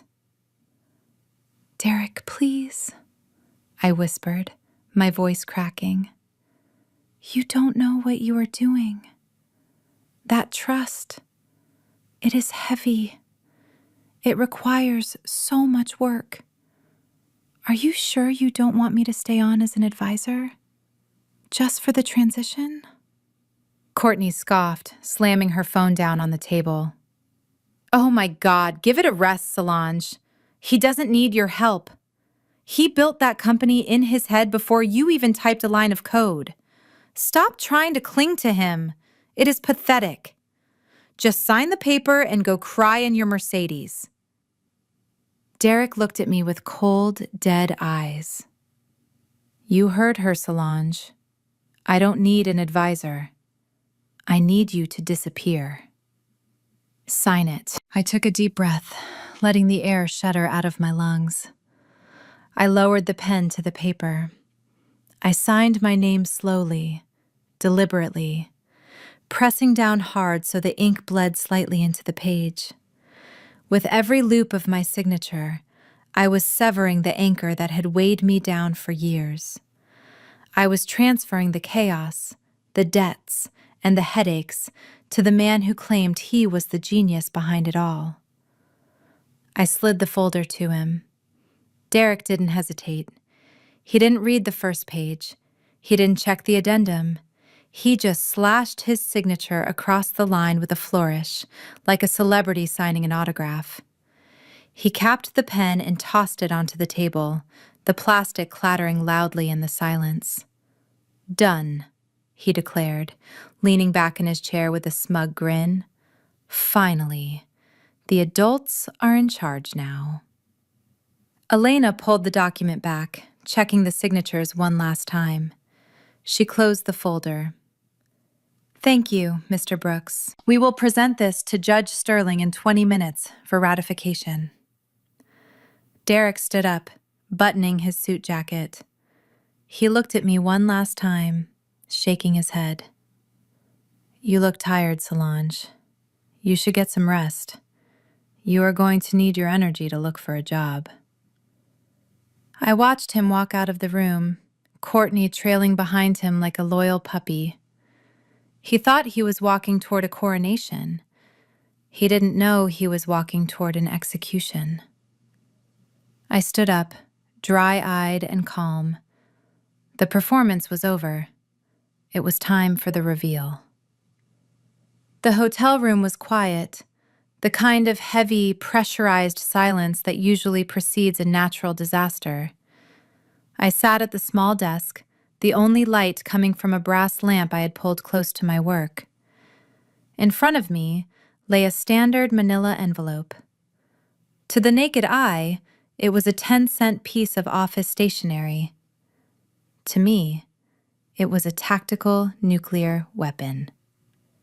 I picked up the documents one by one, reviewing them with the scrutiny of a bomb technician. First, I held up the IRS notification regarding the $4 million tax lien attached to the Solange Ventures LLC operating shell. Derek thought he was inheriting a tech giant. He was actually inheriting a federal investigation. Next, I picked up the operational audit of the elephant sanctuary, highlighting the mandatory monthly donation of $40,000. If he missed a single payment, he would be sued by the Kenyan government for breach of contract. Finally, I included the foreclosure notice for the land underneath the Hamptons' house.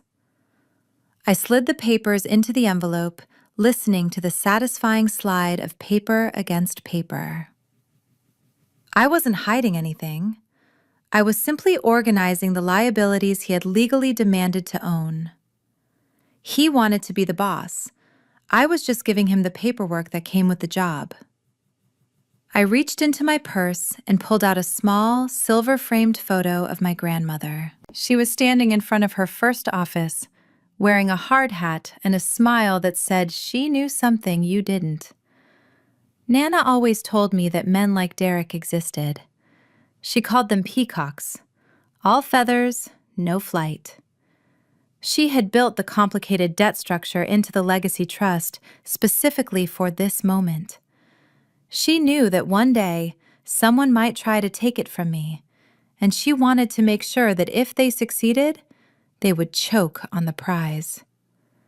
I ran my thumb over the glass, looking at her sharp, intelligent eyes. "You were right, Nana," I whispered into the empty room. They didn't ask a single question. They just grabbed. They were so busy counting the money in their heads that they forgot to check if the currency was counterfeit. I took a deep breath, feeling a profound sense of connection to her. Tomorrow, they're going to receive a lesson about the importance of reading the user manual, I said softly, because they are about to turn the key on a machine that is rigged to explode. I sealed the envelope. The sound of the adhesive sticking felt like the closing of a coffin lid. I placed it in my briefcase, right next to the settlement agreement Derek had signed with such arrogance. I didn't feel guilty. I didn't feel sad. I turned off the lamp and climbed into the stiff hotel bed. For the first time in months, I fell asleep instantly. I needed my rest. Tomorrow was Judgment Day, and I wanted to be wide awake when the gavel came down. The heavy oak doors of courtroom 4B swung open with a theatrical groan, and Derek made his entrance. He didn't just walk in, he glided. He was wearing a brand new charcoal suit that I recognized from the charge alert on my phone 2 hours ago. He had spent $3,000 on a victory outfit before the judge had even banged the gavel. He nodded to the bailiff, winked at the stenographer, and pulled out his chair with the exaggerated swagger of a heavyweight champion entering the ring. He wasn't entering a legal proceeding. In his mind, he was arriving at his coronation. Courtney was already seated in the front row of the public gallery, right behind the defense table. She was wearing a bright red dress that was entirely inappropriate for family court, but perfect for the cameras she hoped would be waiting outside. She caught Derek's eye and gave him a subtle thumbs up, mouthing the words, "We did it." They looked like a couple of high school bullies who had just successfully stolen the answer key to the final exam, completely unaware that the teacher had changed the test questions. "All rise," the bailiff bellowed, snapping them out of their self-congratulatory trance. Judge Sterling emerged from his chambers, his black robe billowing around him. He was a stern man, with silver hair and eyes that had seen every variety of human greed New York City had to offer. He took his seat, adjusted his spectacles, and looked down at the docket. The room fell silent. But it wasn't the heavy silence of the previous hearing. It was the electric silence of anticipation. Mr. Vance stood up, buttoning his jacket. "Your Honor, we are pleased to inform the court that the parties have reached a comprehensive settlement. We have submitted the signed stipulation for your review and ratification." Elena stood up beside me. "That is correct, Your Honor. My client has agreed to all of the petitioner's demands to facilitate a swift resolution." Judge Sterling picked up the blue folder containing the settlement. He opened it slowly, his eyes scanning the first page. I watched his face closely. He read the preamble, he read the asset list, and then he reached the section on liability. His eyebrows shot up toward his hairline. He paused, looked over the rim of his glasses at Derek, and then looked back at the paper. He turned the page. He read the addendum where Derek had demanded sole fiduciary status. He turned another page. The silence stretched on for an agonizing 2 minutes. Derek began to tap his foot impatiently. He leaned over to Mr. Vance and whispered loudly enough for me to hear, "What is taking so long?" "It is a standard transfer. Just stamp it so we can go to brunch." Judge Sterling slowly closed the folder and clasped his hands together on top of it. He looked directly at Derek. "Mr. Brooks," he said, his voice deep and resonant, "I have reviewed this stipulation. It is unusual. Before I ratify this, I need to confirm that you understand exactly what you have signed. This document transfers significant, unqualified responsibility to you personally. Are you absolutely certain you wish to proceed without further review?" Derek stood up, smiling that arrogant, dimpled smile. "I am certain, Your Honor. I built this portfolio. I am the only one who knows how to handle it. I am ready to take full control." I looked down at my hands to hide the smirk threatening to break through. He had just told the judge, on the record, that he knew exactly what he was doing. The trap wasn't just set. The prey had just walked in and locked the door from the inside. Judge Sterling did not stamp the paper immediately. Instead, he took off his glasses and cleaned them slowly with a silk cloth, a gesture that screamed judicial patience wearing thin.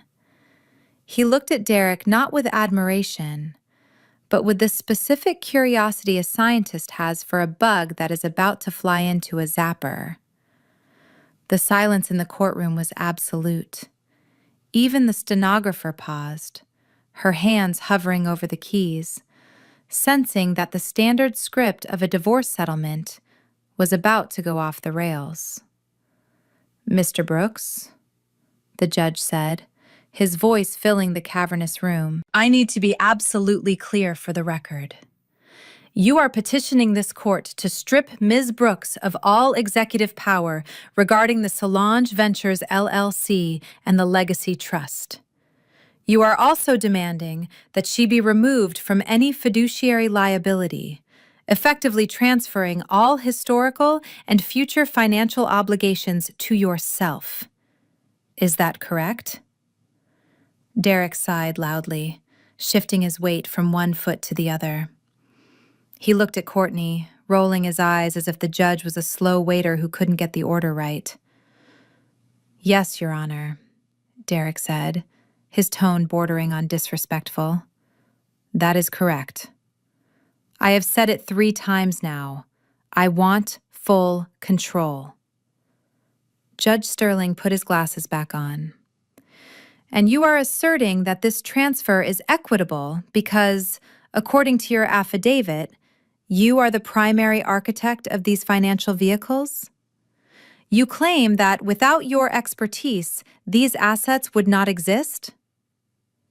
Derek straightened his tie, puffing out his chest. Absolutely. Solange is a talented woman, sure, but she lacks the strategic vision I have. I built the portfolio.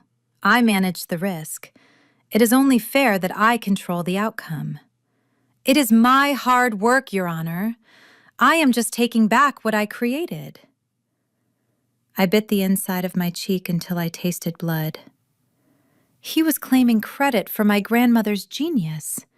He was claiming he built a trust that was established 10 years before I even met him. But I stayed silent. The more he talked, the deeper the hole became. The judge turned his gaze to me. Miss Brooks, do you contest this characterization? Do you object to your husband assuming full responsibility for the, quote, risk he managed? I stood up slowly, keeping my eyes on the floor. No, Your Honor, I said softly. If my husband insists that he is the genius behind the operation, who am I to argue? I just want to move on with my life. I am willing to let him have the credit and the responsibility. Courtney let out a short, sharp laugh from the gallery, quickly covering her mouth when the bailiff glared at her. She thought I was surrendering. She thought I was broken. Judge Sterling looked between us one last time. He picked up his stamp, hovering it over the document. Very well. Since both parties are in agreement, and Mr. Brooks has vehemently asserted his competence and desire for sole liability, the court is inclined to grant the request. Derek grinned, turning to give Mr. Vance a high five that the lawyer awkwardly ignored. But before the stamp hit the paper, I cleared my throat. One moment, Your Honor, I said, my voice suddenly losing its tremble. Before you finalize the judgment, and since Mr. Brooks has so graciously accepted full liability for the portfolio he claims to know so well, I have one small piece of evidence to submit for the court's file. Just for transparency. Derek froze.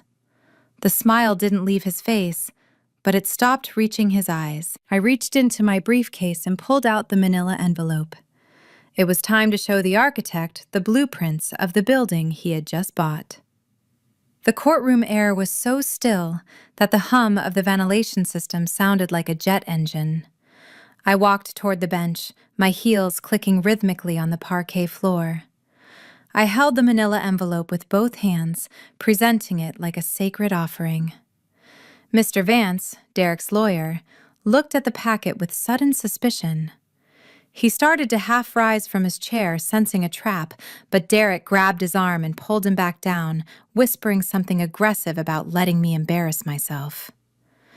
Your Honor, I said, my voice projecting clearly to the back of the room where Courtney was still smirking. Since we are transferring total fiduciary control to Mr. Brooks, and since he has so passionately claimed to be the sole architect of these financial entities, I felt it was my ethical duty to provide the court with the most recent independent audit of the Legacy Trust and Solange Ventures LLC. I placed the envelope on the judge's high desk. I simply want to ensure that the record reflects exactly what Mr. Brooks is taking credit for. Transparency is key in these matters, as I am sure my husband would agree. Judge Sterling looked at me over the rim of his glasses. He looked at the envelope, then at Derek. Derek waved his hand dismissively. "Let her submit whatever she wants, Your Honor," Derek scoffed, leaning back and crossing his legs. "She is probably just trying to itemize the office furniture or some other petty expense. I know the books. I wrote the books. There is nothing in there that I cannot handle." Judge Sterling picked up the envelope. He slid his finger under the flap and tore it open. The sound was sharp and final. He pulled out the stack of documents I had prepared the night before. He adjusted his reading light and looked at the first page, which was the executive summary of liabilities. I watched the judge's face carefully. At first, his expression was neutral. Then, his eyebrows knit together. He leaned closer to the page. He flipped to the second document, the IRS notification. His eyes widened slightly. He looked up at Derek, then back down at the paper, flipping through the pages with increasing speed. The look on his face shifted from boredom to absolute incredulity. "Mr. Vance," the judge said, his voice dropping to a dangerously low register, "have you reviewed these current balance sheets?" Mr. Vance stood up, looking nervous. "No, Your Honor. Mr. Brooks assured us that he was intimately familiar with the assets and waived the discovery phase to expedite the transfer." The judge let out a short, dry chuckle. He looked at Derek with a mixture of pity and disbelief. "Mr. Brooks, you stated under oath that you are the architect of the Solange and Nana Legacy Trust. You stated that you managed the risk." "I did," Derek said, though his voice wavered slightly as he noticed the judge's tone. Judge Sterling held up a document with a bright red stamp on it. "Then surely you are aware that the Legacy Trust is currently the defendant in a class action lawsuit regarding the structural integrity of the Detroit property. And you are aware of the $4 million federal tax lien attached to the LLC you just demanded full ownership of?" The room went dead silent. Courtney stopped scrolling on her phone. Derek's smile vanished instantly. He blinked, his mouth opening and closing like a fish out of water. "Excuse me?" Derek stammered. "A tax lien? No, that is impossible.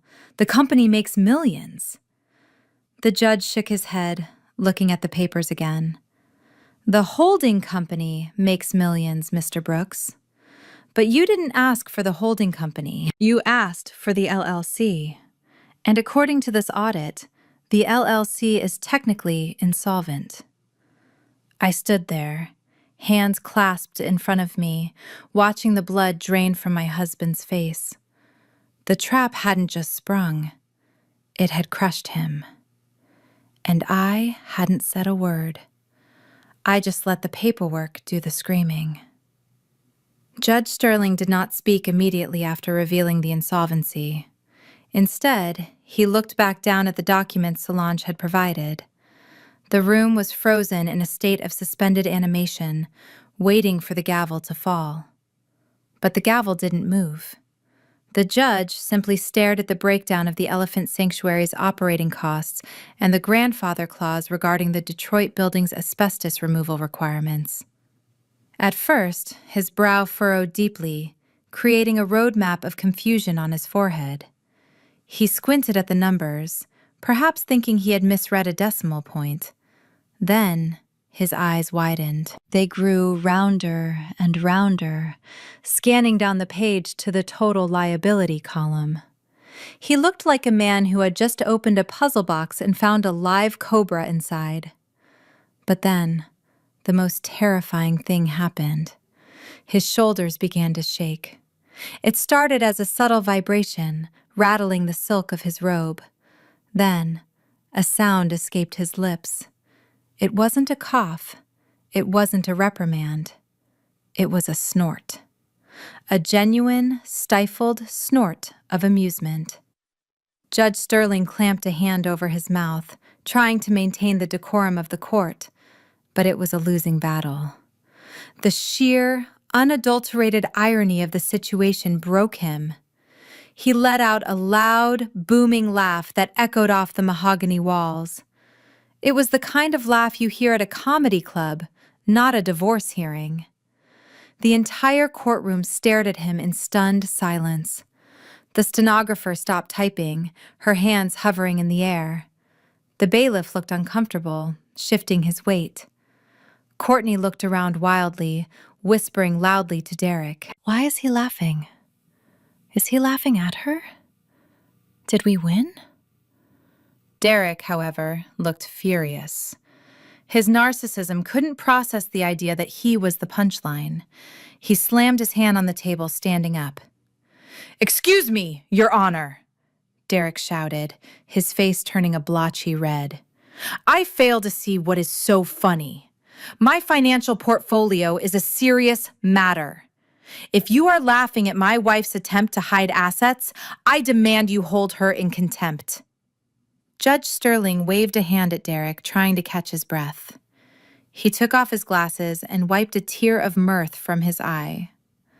"Oh, Mr. Brooks, I am not laughing at your wife. I am not even laughing at you. I am laughing at the universe.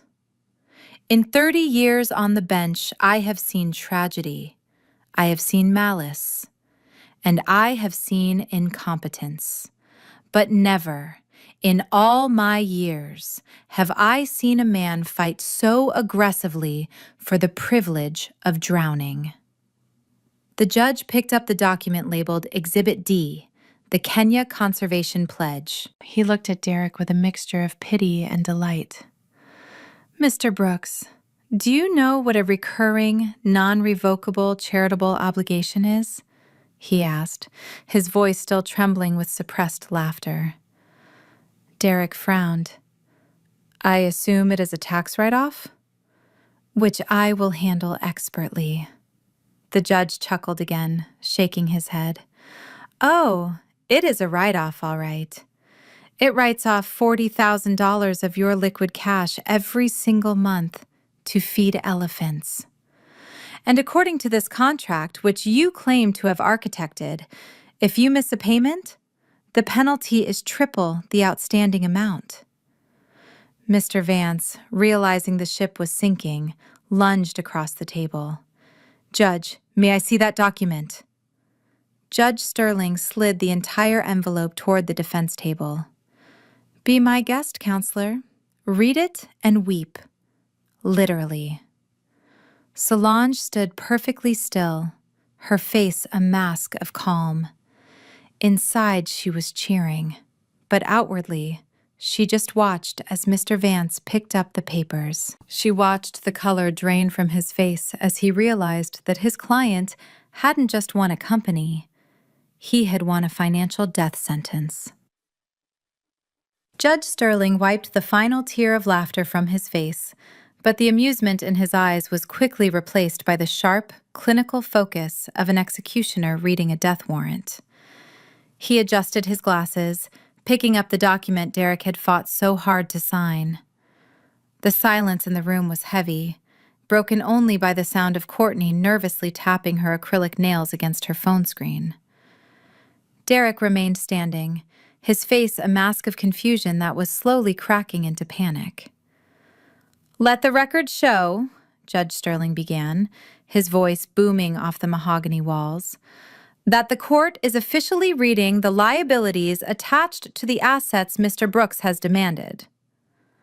The judge held up the first page. "The entity known as the Legacy Trust is not, as Mr. Brooks assumed, a repository of family wealth. It is, in fact, a 501c3 wildlife protection fund registered to handle high-risk conservation efforts." He paused, looking directly at Derek. And this fund is currently carrying a standing debt of $2 million in unpaid land lease fees to the Kenyan government. Furthermore, the bylaws, which Mr. Brooks claims to have written himself, stipulate that the sole fiduciary must personally subsidize the operational deficit. That deficit is currently running at $500,000 per year. Derek gripped the edge of the table, his knuckles turning white. "Wait," he stammered, his voice losing its smooth, arrogant timbre.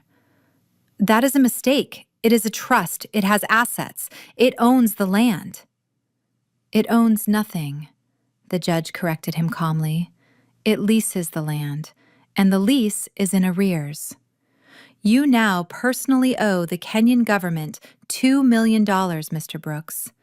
Congratulations on your international investment." Before Derek could process the first blow, Judge Sterling picked up the second sheet of paper.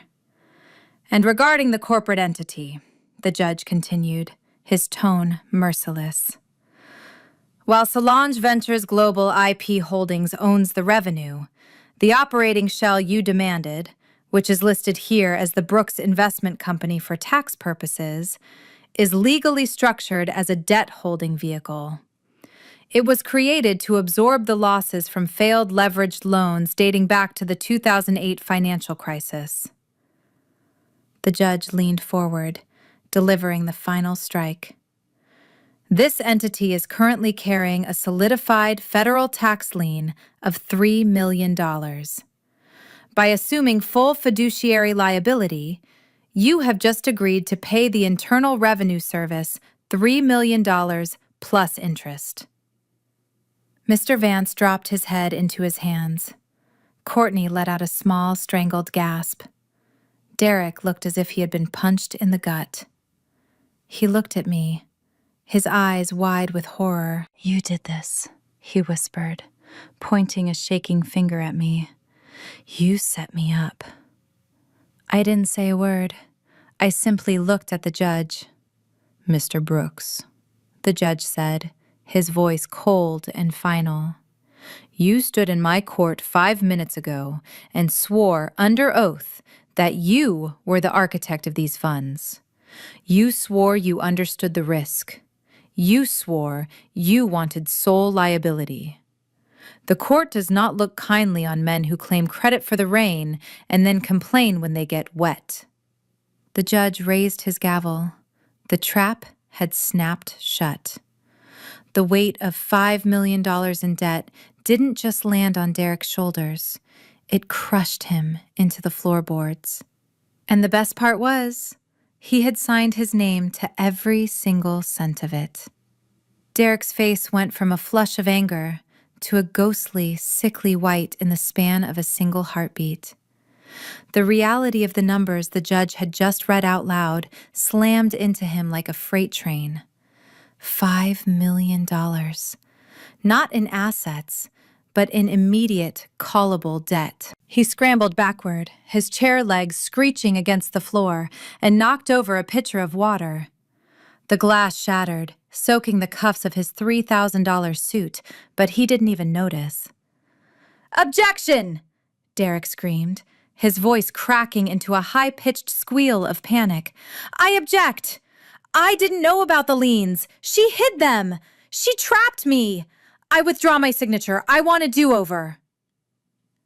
Mr. Vance stood up, looking pale and defeated.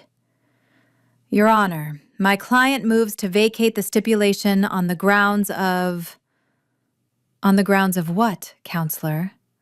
Judge Sterling interrupted, his voice cutting through the chaos like a razor. "On the grounds that your client lied under oath? On the grounds that he was too arrogant to read the discovery documents?" The judge leaned over the bench, staring down at Derek, who was now gripping the table as if it were a life raft in a hurricane. "Mr. Brooks," the judge said sternly, 10 minutes ago, you stood in this courtroom and mocked the court's concern. You insisted, quite loudly, that you were the mastermind behind these entities. You insisted that you knew every nut and bolt of the operation.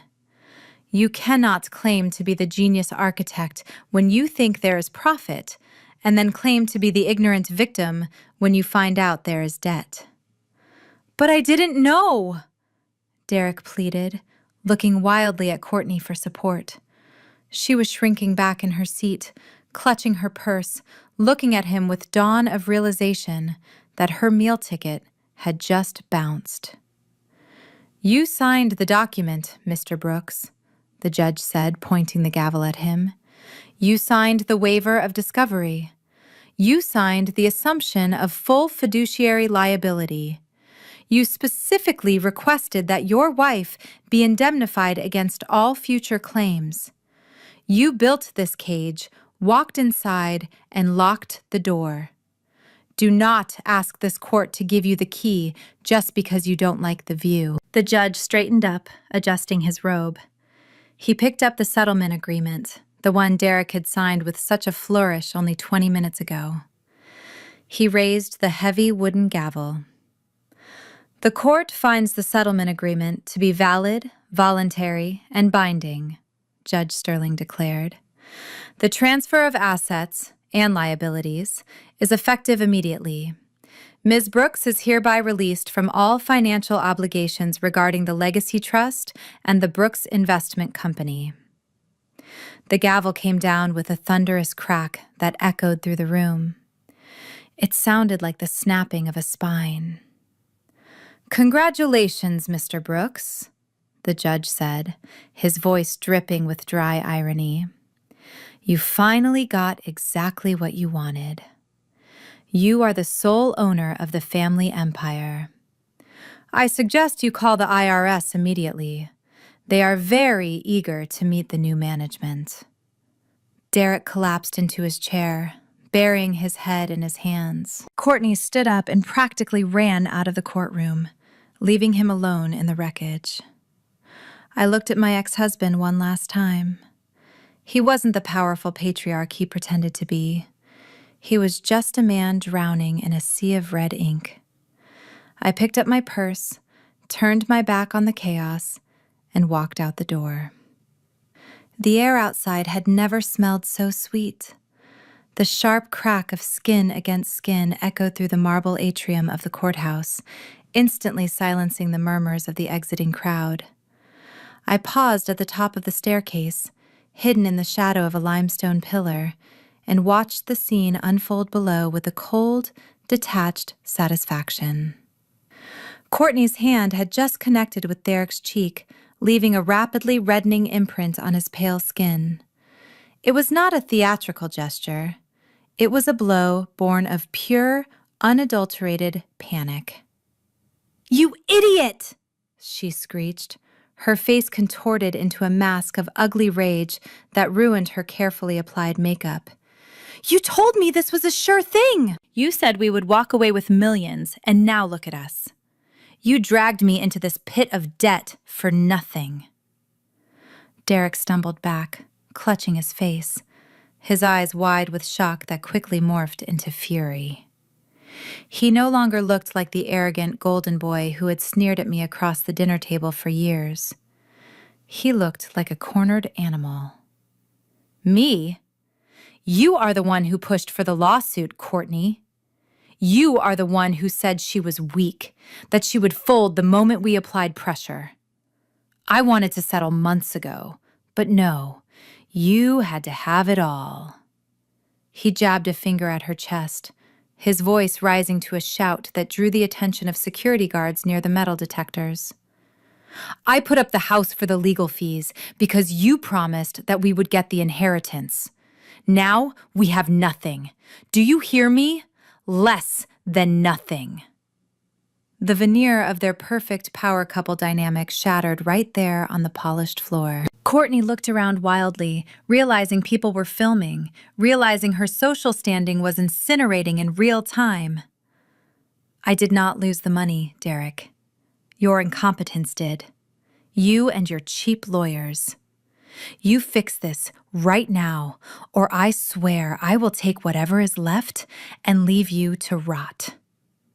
It was pathetic. It was vicious, and it was exactly what they deserved. They were tearing each other apart over money that never belonged to them in the first place, exposing the rot at the core of their relationship for everyone to see. But the universe was not finished with them yet. Before Derek could shove her away, two men in dark, ill-fitting suits pushed through the revolving doors. They moved with the predatory purpose of process servers, beelining for the couple who were still screaming accusations at one another. One of the men cleared his throat loudly, interrupting Courtney mid-tirade. "Derek and Courtney Miller," he asked, though he clearly knew the answer. Derek froze, the color draining from his face until he looked like a ghost.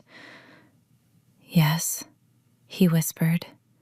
"You have been served," the man said, thrusting a thick stack of papers into Derek's chest. "Bank foreclosure notice on the primary residence, repossession orders for the vehicles, and a summons for unpaid legal fees totaling $200,000. The papers scattered on the floor as Derek's hands went limp. Courtney let out a sound that was half gasp, half sob, staring at the documents like they were radioactive. "No," she whimpered, falling to her knees to gather them, her dignity completely abandoned. "This cannot be happening today. We need more time." The server looked down at her without an ounce of sympathy. "You are out of time, ma'am. The assets are frozen, effective immediately." I turned away then, walking toward the exit on the other side of the building. I did not need to see any more. The sight of them scrambling on the floor, fighting over foreclosure notices while the world watched, was the closure I bad not known I needed. Their greed had finally eaten them alive. Derek sped toward the driveway, his heart pounding against his ribs like a trapped bird. But he was too late. The sanctuary he had built to showcase his stolen success was now a crime scene of financial execution. Two massive tow trucks blocked the entrance, their engines idling with a low, rumbling growl that sounded like impending doom. Men in orange jumpsuits moved with efficient, practiced indifference, hooking heavy chains to the bumper of his silver Porsche 911. "Hey! Get your hands off my car!"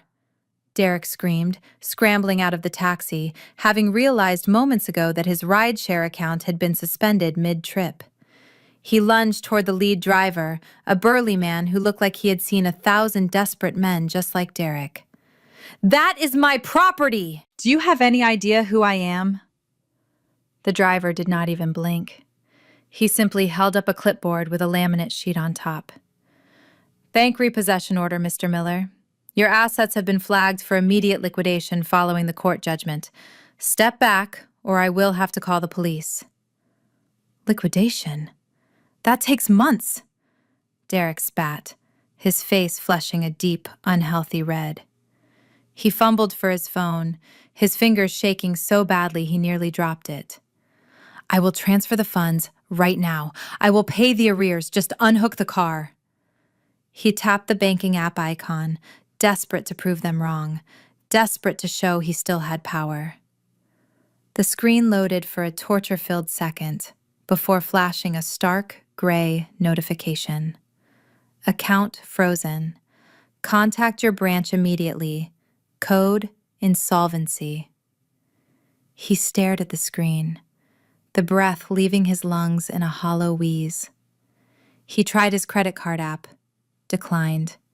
He tried his investment portfolio. Locked. The digital numbers that had defined his self-worth for his entire adult life had evaporated, replaced by digital walls he could not breach. He was not just broke. He was erased. A screech of metal on metal tore his attention back to the driveway. He watched, helpless, as the Porsche was hoisted into the air, its polished rims spinning lazily in the fading sunlight. Behind it, Courtney's Mercedes was already secured on the flatbed of the second truck. They were stripping him of his armor, piece by piece. "You cannot do this," he whispered, the fight draining out of him. But they could, and they did. Within minutes, the trucks roared to life and pulled away, leaving nothing but oil stains on the paver stones. Derek turned and ran toward the front door of the mansion.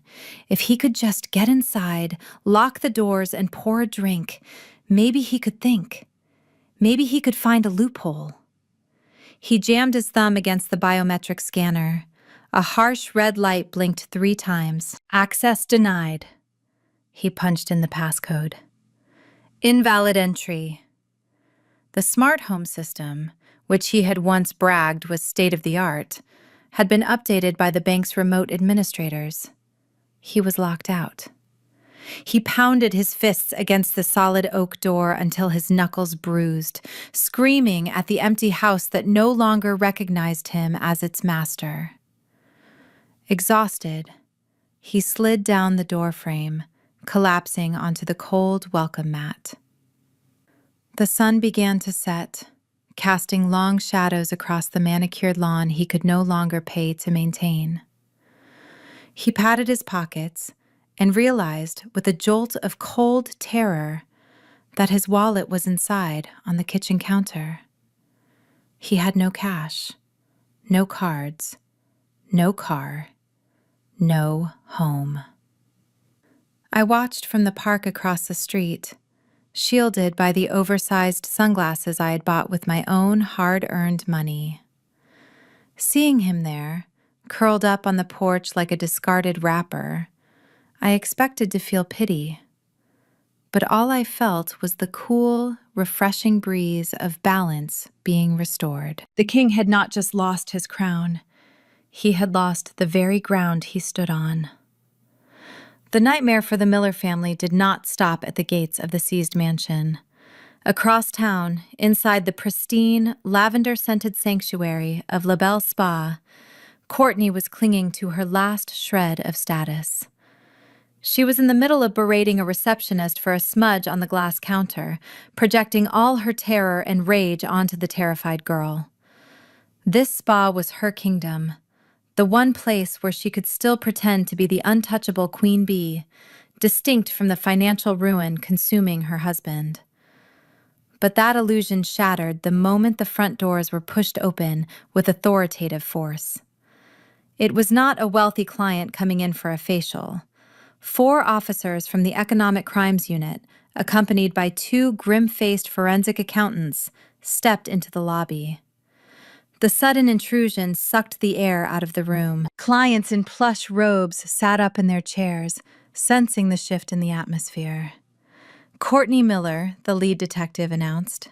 It was not a question. He walked straight to the reception desk, placing a warrant on the polished marble surface. Courtney froze, her face draining of color beneath her layers of expensive foundation. "Excuse me? You cannot just barge in here. This is a private establishment. I will call my lawyer and have your badges for this." Her voice was shrill, trembling with a mix of arrogance and rising panic. "You have the right to remain silent," the detective replied, ignoring her threat as he pulled a pair of handcuffs from his belt. "We have a warrant for your arrest on charges of wire fraud, conspiracy to commit money laundering, and tax evasion." Courtney stumbled back, knocking over a display of overpriced skin creams. "What? No! You are making a mistake! Derek handles the finances. Talk to my husband. I just run the spa." The detective stepped around the counter, his expression unyielding. "We have the documents, Mrs. Miller. You are the sole signatory for DM Ventures, the shell company that received $200,000 in embezzled funds last quarter. Your signature is on every transfer authorization. You are not just a bystander. You are the primary beneficiary of the laundered assets." The realization hit her like a physical blow. Derek. He had told her those papers were just tax formalities. He had told her it was a way to protect their savings. He had used her name to shield himself, setting her up as the fall guy for his dirtiest deals. "He lied to me! He told me it was legal!" Courtney screamed as the cold metal cuffs locked around her wrists. "I did not know! You have to believe me!" But the law did not care about her ignorance.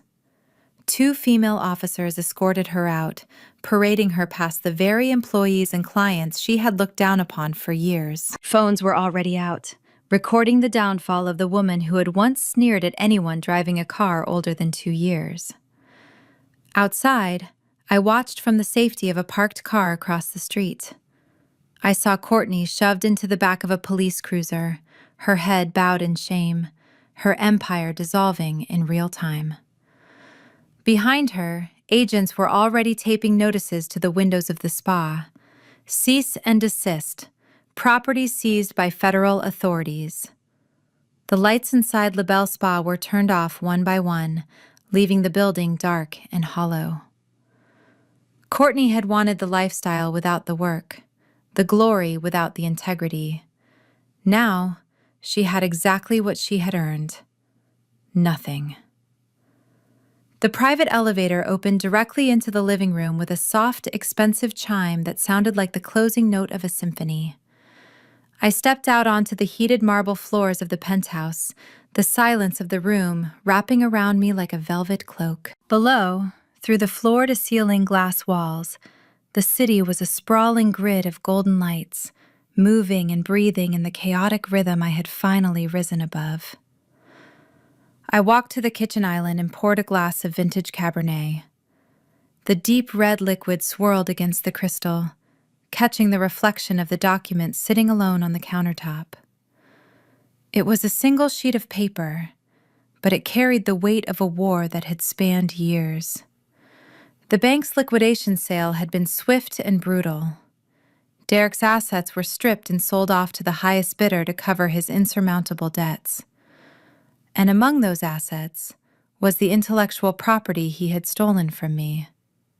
The very patents he had claimed were his life's work. The bank did not care about the history or the betrayal. They only cared about recovering cents on the dollar. So, I bought it.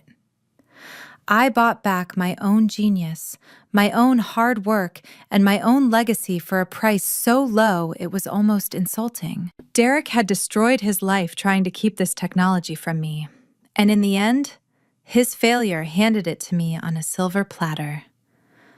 I ran my fingers over the signature line. It was done. I owned it all. I walked out onto the terrace, the night wind whipping through my hair, carrying the scent of rain and ozone. Somewhere down there, in the shadows of the city, Derek was likely sleeping on a friend's couch or shivering in a shelter, wondering where it all went wrong. Somewhere, Courtney was sitting in a holding cell, stripped of her fake lashes and her delusions of grandeur. A part of me, the old part that had been trained to be a good, obedient woman, whispered that I should feel pity, that I should feel a twinge of sadness for family members who had fallen so far. But I crushed that voice instantly. Pity is a luxury reserved for those who make mistakes, not for those who act with malice. They had not made a mistake. They had made a choice. They chose to devalue me, to steal from me, and to try to break my spirit. I took a slow sip of the wine, letting the complex notes of oak and dark fruit settle on my tongue. There would be no forgiveness. Forgiveness implies that the debt has been wiped clean, that the sinner is absolved. I did not absolve them. I balanced the scales. This was not cruelty. It was physics. For every action, there is an equal and opposite reaction. They pushed, and the universe pushed back through me. I looked out at the horizon, where the first hint of dawn was beginning to bleed purple into the black sky. The war was over. The parasites had been removed.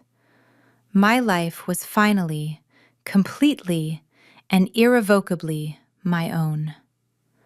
I raised my glass to the empty air, a silent toast to the woman I had to become to survive. Solange was no longer the victim. She was the architect of her own destiny. And the view from the top was absolutely magnificent. Solange's journey serves as a brutal, yet beautiful reminder that the ultimate form of revenge is not cruelty, but massive, undeniable success. For too long, she allowed parasites like Derek and Courtney to define her worth, mistaking their manipulation for family bonds. But the moment she stopped seeking their validation was the moment she became invincible. This story teaches us that true power isn't about how loud you scream, but about how effectively you strike when the time is right. Solange didn't waste energy arguing. She let their own greed become the noose that tightened around their necks. We learn that you cannot build a kingdom on a foundation of lies. Derek and Courtney thought they were untouchable, but they forgot that when you dig a grave for someone else, you often fall in yourself. Most importantly, we see that walking away isn't an act of weakness, it is an act of self-preservation. Peace is expensive, but it is worth every penny. You don't owe anyone a seat at your table, especially those who only bring hunger and disrespect. What about you? Have you ever had to cut off a toxic family member to save your own future?